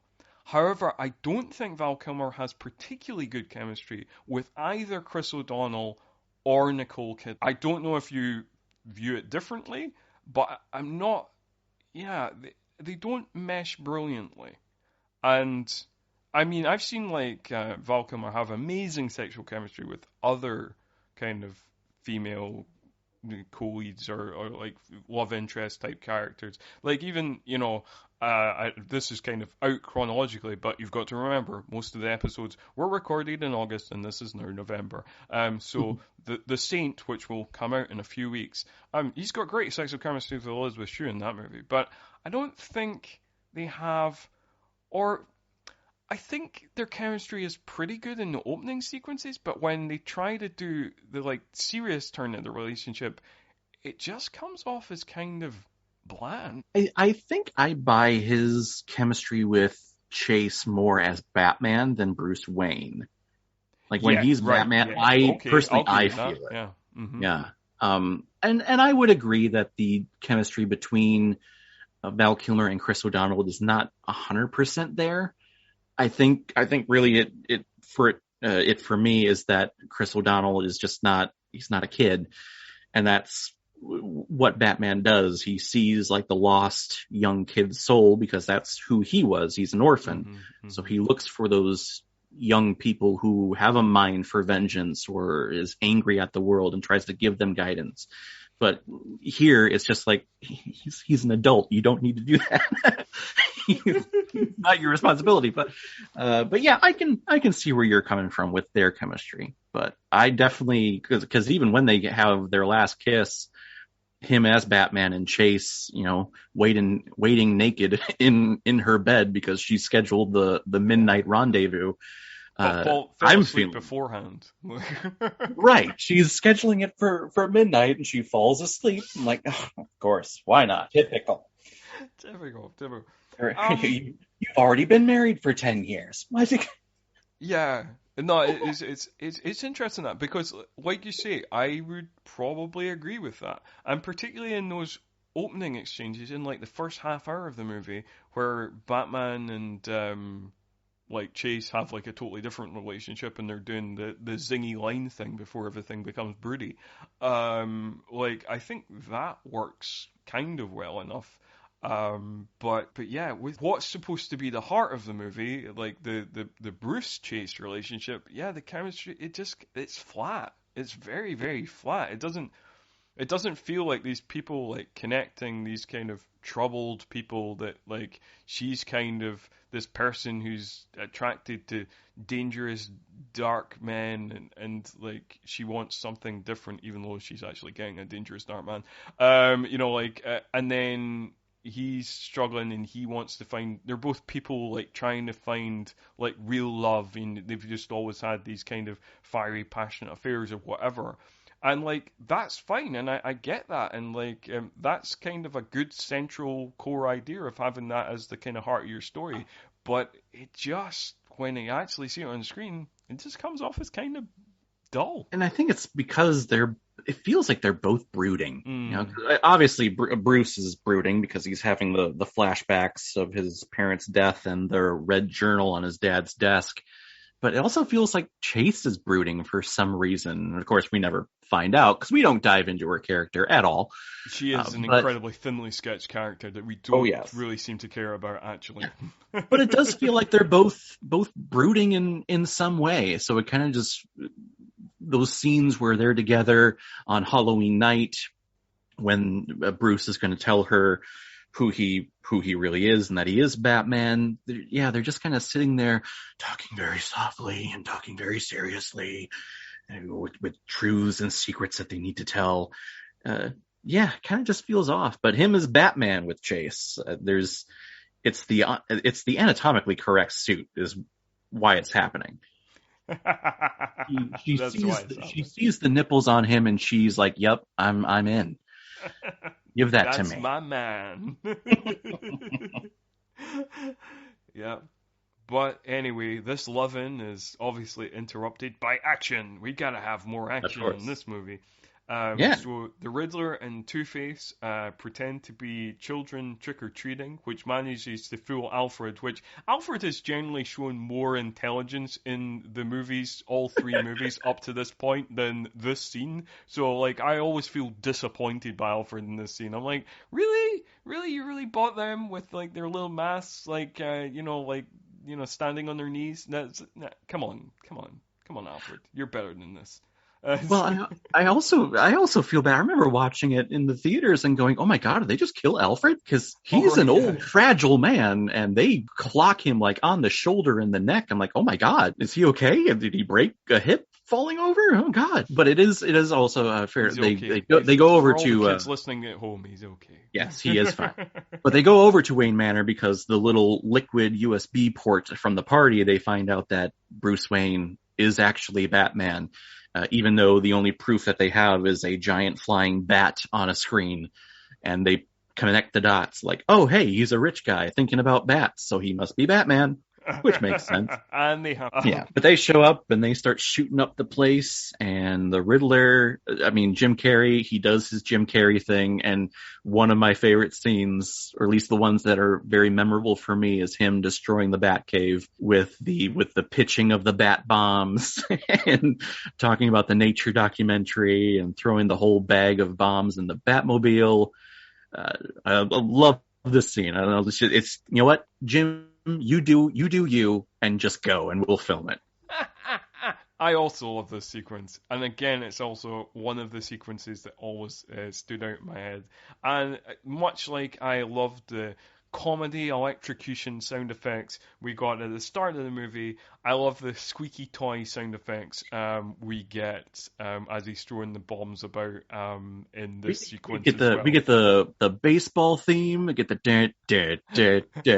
like yes. Yes. I think he has an Ace Ventura line in here when he opens the door behind the cabinet and he's like, "Spank me." That is true. You're right there. Jim Phil, and when he thrusts and says "Joygasm," it's genuinely delightful. Which I didn't know what that was as a kid. No, when I first saw it, I was like, oh. Hey, Dad, what does he mean by that? But Bruce Wayne, he gets shot by Two-Face. At first, I think in the last first recording, you thought he got shot in the head. Was that correct? I can't remember. Like watching it again, yeah. Like he has like a cut in the head, but like watching it again, it looks like he might have got shot in the shoulder, but then it looks like it's a head. Yeah, that's what I always thought. He got shot like in the shoulder or the arm or something, and then he fell down, and then that cut from his head came from his fall down the many stairs of Wayne Manor. The grand staircase he's got. Yeah. And the movie could have easily ended there because Two-Face holds the gun to his head to finish it, and Nigma says, "No, if you kill him, you won't learn nothing." Which, to this day, I don't know what that means. But I'm not sure the movie knows what that means. It's yes, just, exactly. Again, exactly. It's one of those classic kind of like,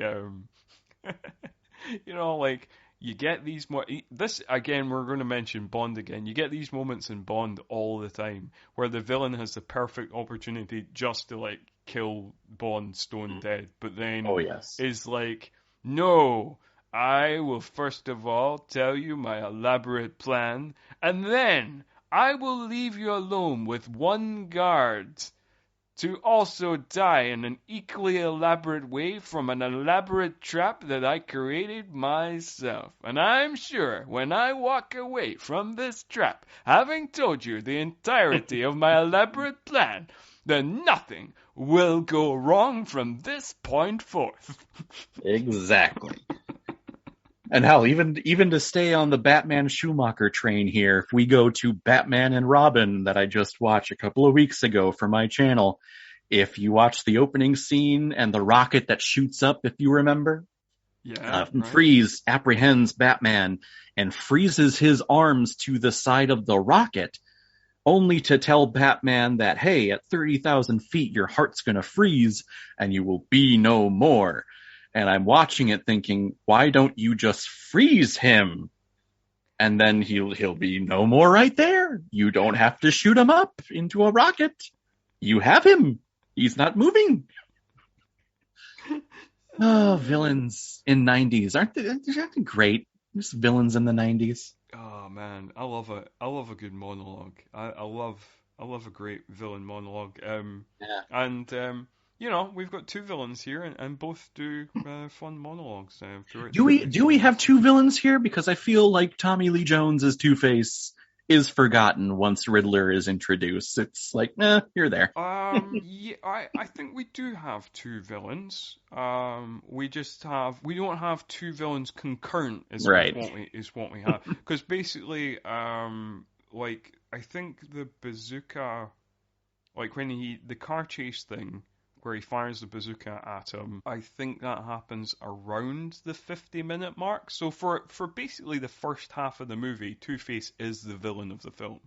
The villain that's making an impression. Like, we're getting the Riddler origin story, and he's kind of creating his villain identity, but he's not the main, he's not a villain that we're kind of concerned about. He's just like an obsessive stalker for the first half of the movie. Like, he's not like the villain. Whereas, basically, Two-Face gets relegated to being like essentially the Riddler's cohort.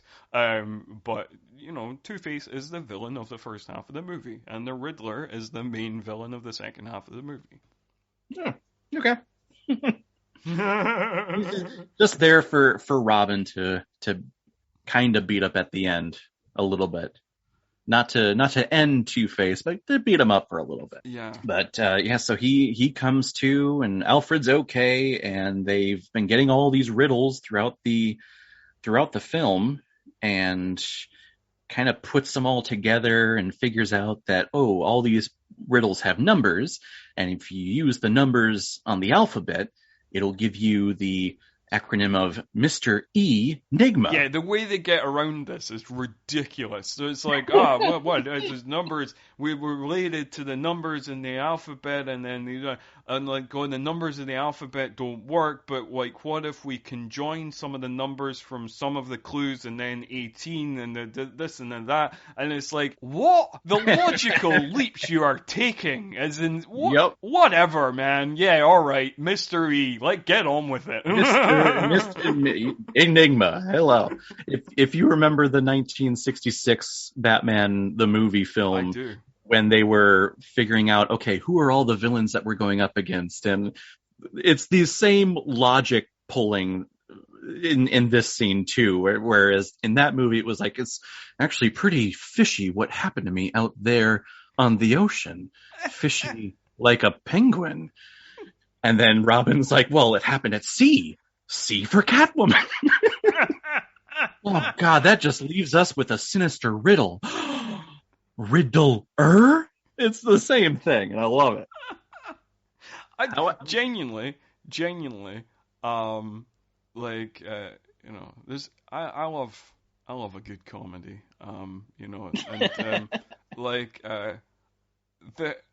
the scene in Batman the movie, this 1966 one, where, like, he's running around with that bomb, and he says, some days you just can't get rid of a bomb. It's just, like, when he keeps running into things like a nun, or like, somebody with a pram, like a lady with a pram with a baby and stuff like that. It's genuinely one of the things I think is funniest in all of cinema. It's one of my favorite scenes of all time. It makes me laugh uproariously every time I watch it. It never gets old. It's that Chaplin, Abbott and Costello, just comedy timing right there, and it continues on to the 90s, and I love it. Adam West's comedy timing in that scene is majestic. It's really amazing. Oh dear. Yeah. Now before we get to the big finale, the ending battle, there is a huge deleted scene from the Schumacher cut. Probably what the Schumacher pictures and tweets and everything online covers the most is this deleted scene with this big giant mechanical bat. And throughout this movie, ever since the death of the Graysons, we have seen Bruce kind of do flashbacks of this red journal on his father's desks of the day of their funeral. And he took the book and he ran through the rain and the storm and fell into this big giant cave that would later on become the Bat Cave. Well, after they discover that, it's Mr. Enigma, Edward Nigma, they go down to the Bat Cave, and before he puts on the sonar suit, Alfred says, well, there's something through that corridor that you need to confront. You need to confront who you are and what your destiny is. So Bruce Wayne goes through, and he is looking around, and he sees the red book that he had lost and forgot about down there, and he reads the last entry of his father's journal, and the entry reads that Bruce is begging him to go see the next Zorro movie or whatever, going to go see the movies tonight with my son Bruce. So it's him realizing that, I'm the reason that my parents are dead, basically, because I told them to go out that night. And it's him realizing that he is the reason why he is who he is, and his destiny is his own. It's not anyone else's. And from out of nowhere, this big, giant mechanical bat, which if you watch the deleted scenes, I'm going to be honest, looks pretty terrible, but I'm sure would have maybe have been fixed with post-visual effects, post-production. But then after that, he emerges from the cave, meets up with Alfred, and says, Alfred, I'm Batman. And that's when he puts on the sonar suit.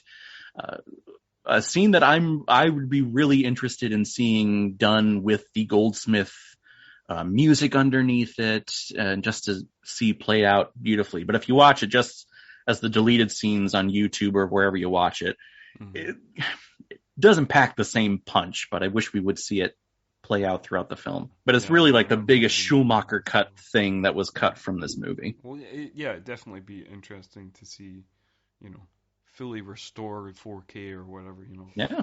Yeah, that'd be cool. But unfortunately, we don't have that. We don't have that. We don't have that yet. But if people push like they did for the Snyder Cut, maybe eventually we will see a a fully restored Schumacher cut here in the next couple of years. So who knows? Yeah, you never know what can happen. And Yeah, companies love making money, so if they can make money from it, why not?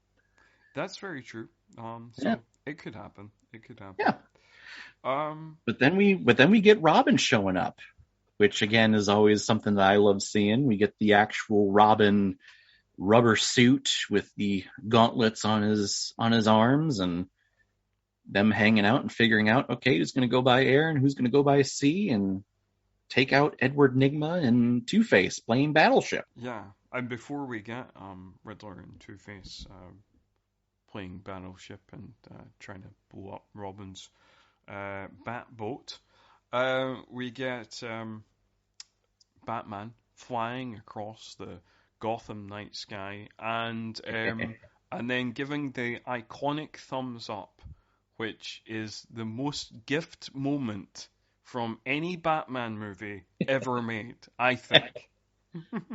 Hey, go. I realized it in my watch along of Batman and Robin that'll be coming out in a couple of weeks on my channel, so if people want to check that out. But I realized just this year of how shitty this Commissioner Gordon is. He really sucks. He doesn't do anything. He stands there and is like, yes, you go do the thing. I'll be here. to the extent, like, because I'd watched like the I'd watched like the show from the 60s, and like I'd watched these movies, and then like I almost found Gary Oldman's Commissioner Gordon like jarring, because I was like, he was almost too proactive. I was just like, oh yeah, but the police don't do anything in Gotham, do they? Like, I think that's what made like the Dark Knight trilogy so awesome. Is like, oh hey, the cops are actually trying to do things. Oh, interesting. They actually do try to solve crime in these movies. That's weird. There's a moment in Batman and Robin when Batman says, hey, you have 11 minutes to thaw these people, and then they run after Mr. Freeze, and Commissioner Gordon is standing there talking with Poison Ivy like, hey, you just met one of the most sinister men in Gotham, and then slowly walks away. Like, dude, you suck. No wonder why Batman and Robin exist. Yeah. I was wondering, like, maybe it's just like a difference in like the times, or I suppose like with comic book movies now, I'm particularly primed with like the MCU and stuff like that, whereas like everything, like the final act of the movie, the final battle of the movie takes like at least half an hour or whatever, and so like, yeah, it's weird in this movie. It kind of, the final confrontation, from the moment they go after and have like the battle on sea and air, and then we get to the final confrontation where like Robin and Chase have been captured, and like Batman has to get them, and all that kind of stuff. It all seems to happen very quickly. Like it almost kind of rushed. And I wasn't sure if that's just like because I've been primed by the comic book movies and I was working by today's standard, or if it just genuinely is kind of like a kind of rushed finale. I think there may have been, or at least it feels like there may have been a mandate by Warner Brothers to be like, oh, if we're doing an action movie, it needs to be 2 hours long. It needs to be either under 2 hours or just over it. We cannot go over, because we need to have a lot of repeat ability in movie theaters. And if it's over 2 hours, we're not going to make our money back. Yeah, and this movie is like, for people who maybe don't remember, this movie is 2 hours 1 minute with credits. Without credits, it's about an hour and 57. Yeah, so I think with that mandate, and it gets into post-production and the editing room, we're just like, okay, well, we have the story, and now we're in our final battle. Let's just kind of hit all of the big points, and that's it. Because, yeah, this final battle, it's 10 minutes, I wanted to say? About?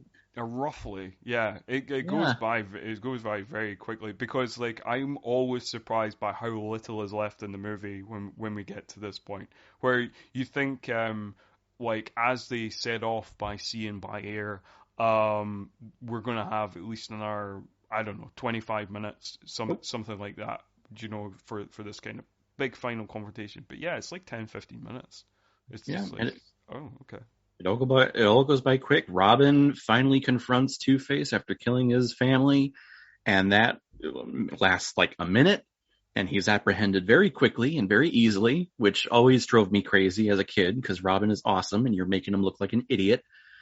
And then we have the choice. We have the famous choice beat in superhero films, where the villain makes the main character or protagonist choose between one life and the other.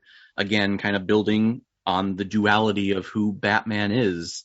Do you save the love of Bruce's life or Batman's brand new junior partner? I always like this sequence when Bruce jumps down to save both of them. The visual effects here, though, when he throws the Batarang and all the brain waves are leaving Jim Carrey's head, and the thing is like moving from side to side as if it's like flubber or whatever. It looks terrible, but I do love the diving scene where he goes after both Robin and Chase, and like, yep, that's what Batman would do. He would save both. He wouldn't save just one. Absolutely. I think my favorite beat in this sequence, and the thing I always loved most about it, was actually, because I just thought it was cool, I think it's a great fist pump moment, is when Jim Carrey mocks the simplicity of Batman's riddle, where he's kind of like, because he's thinking that he's like way more intelligent than Batman. He's been having all, sucking all these brainwaves and like draining people's IQs and stuff like that, and gaining to his own IQ. So he thinks he's become a god, and Batman gives him this riddle where the obvious answer is a bat, and he just kind of he sits back in his seat and he laughs and he's like, ha ha ha ha! Of course it's a bat, you idiot. It's simple, it's so easy. Why don't you make it harder, kind of thing.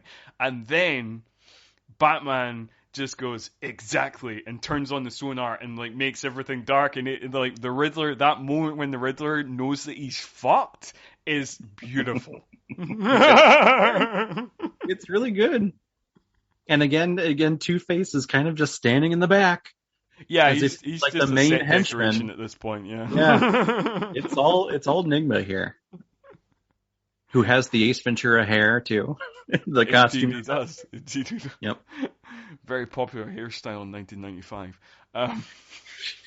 Sure.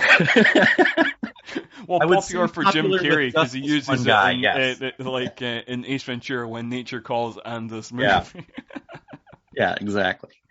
And then after Chase and Robin are saved, Two-Face confronts them, and Batman tricks him with a whole bunch of coins when Two-Face flips it, which I think is a brilliant move. I think it's actually, we see that in the animated series in one of those episodes. Mm-hmm. And I mean, if we look at it, Batman basically kills Two-Face. Yeah, I don't entirely believe that. Even as a kid, because basically I even as a kid didn't believe that Two-Face died here. I always assumed that Two-Face probably pop up in some other film. Basically, I think I was burnt very early on in childhood with comic books in terms of Superman died when I was about 7, and I remember it making news. I remember it being the death of Superman in the comics. Oh my God, Superman is dead. He came back 6 months later with a mullet, and I was and then from that moment on, I just didn't believe anybody died in comic books. That is what burnt me. That was because I was genuinely distraught by what? They've killed off Superman? Because I don't know, I think it was 93, so I was 7 at the time or whatever, so I was and from that moment on, I was people don't die in comic books. So that's what made me cynical. And so I was nah, it's fine. He'd probably come back. Okay, cool.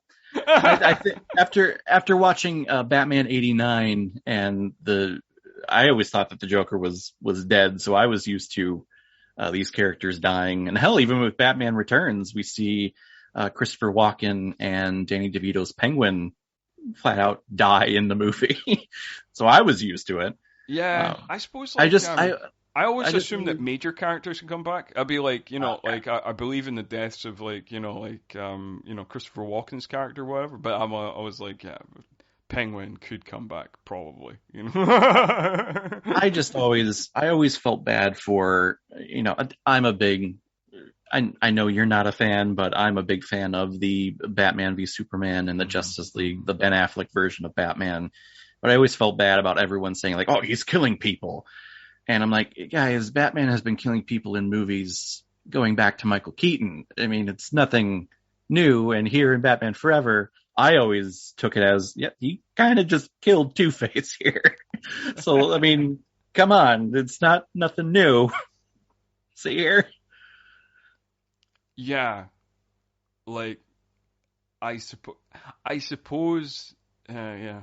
I mean, even in the Dark Knight trilogy, Hmm. he killed every major villain in each movie. That's true. That's true. Yeah, I suppose like yeah.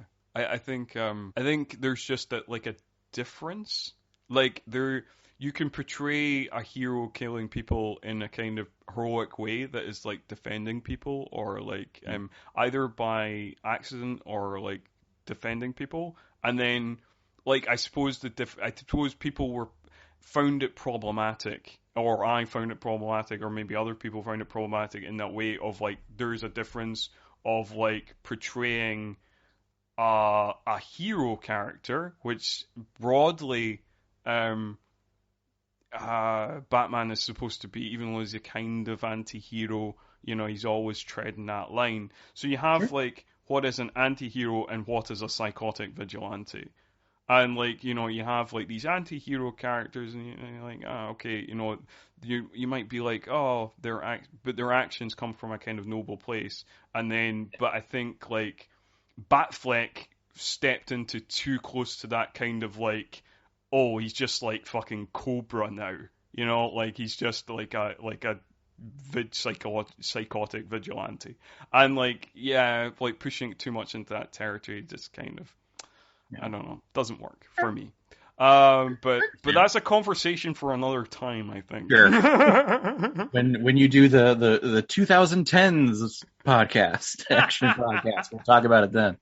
I get Yeah, where you're yeah, coming from though, so I'm not yeah. gonna default you. I totally I see it a different way, but that movie is so divisive that we'll table that for another time.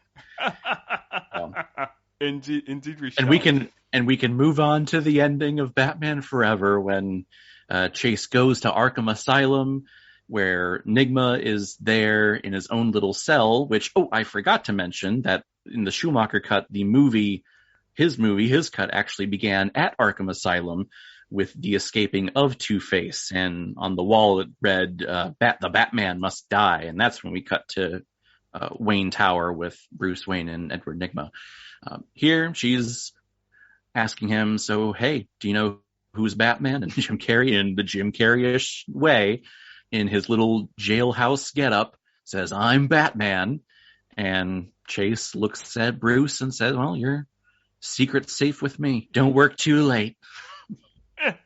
And they all lived happily ever after, even though Now, she was never seen again. yeah. Um, Now this cut ends with Batman and Robin running in front of the bat signal, which I loved growing uh, up because it's silhouette. Again, you give me silhouettes and I'm instantly in love. But the Schumacher ending that was originally scheduled or that was originally shot was Alfred driving Chase home and Chase asking Alfred, so Alfred, does this ever end? And Alfred says, no, madam, not in this lifetime. And then the mm, camera slowly pans up as if it was the end of Batman 89 through all the scaffolding of Gotham to where we see Batman and Robin standing on a gargoyle overlooking the city. And I always pictured that Danny Elfman score at the end of Batman 89 playing during that.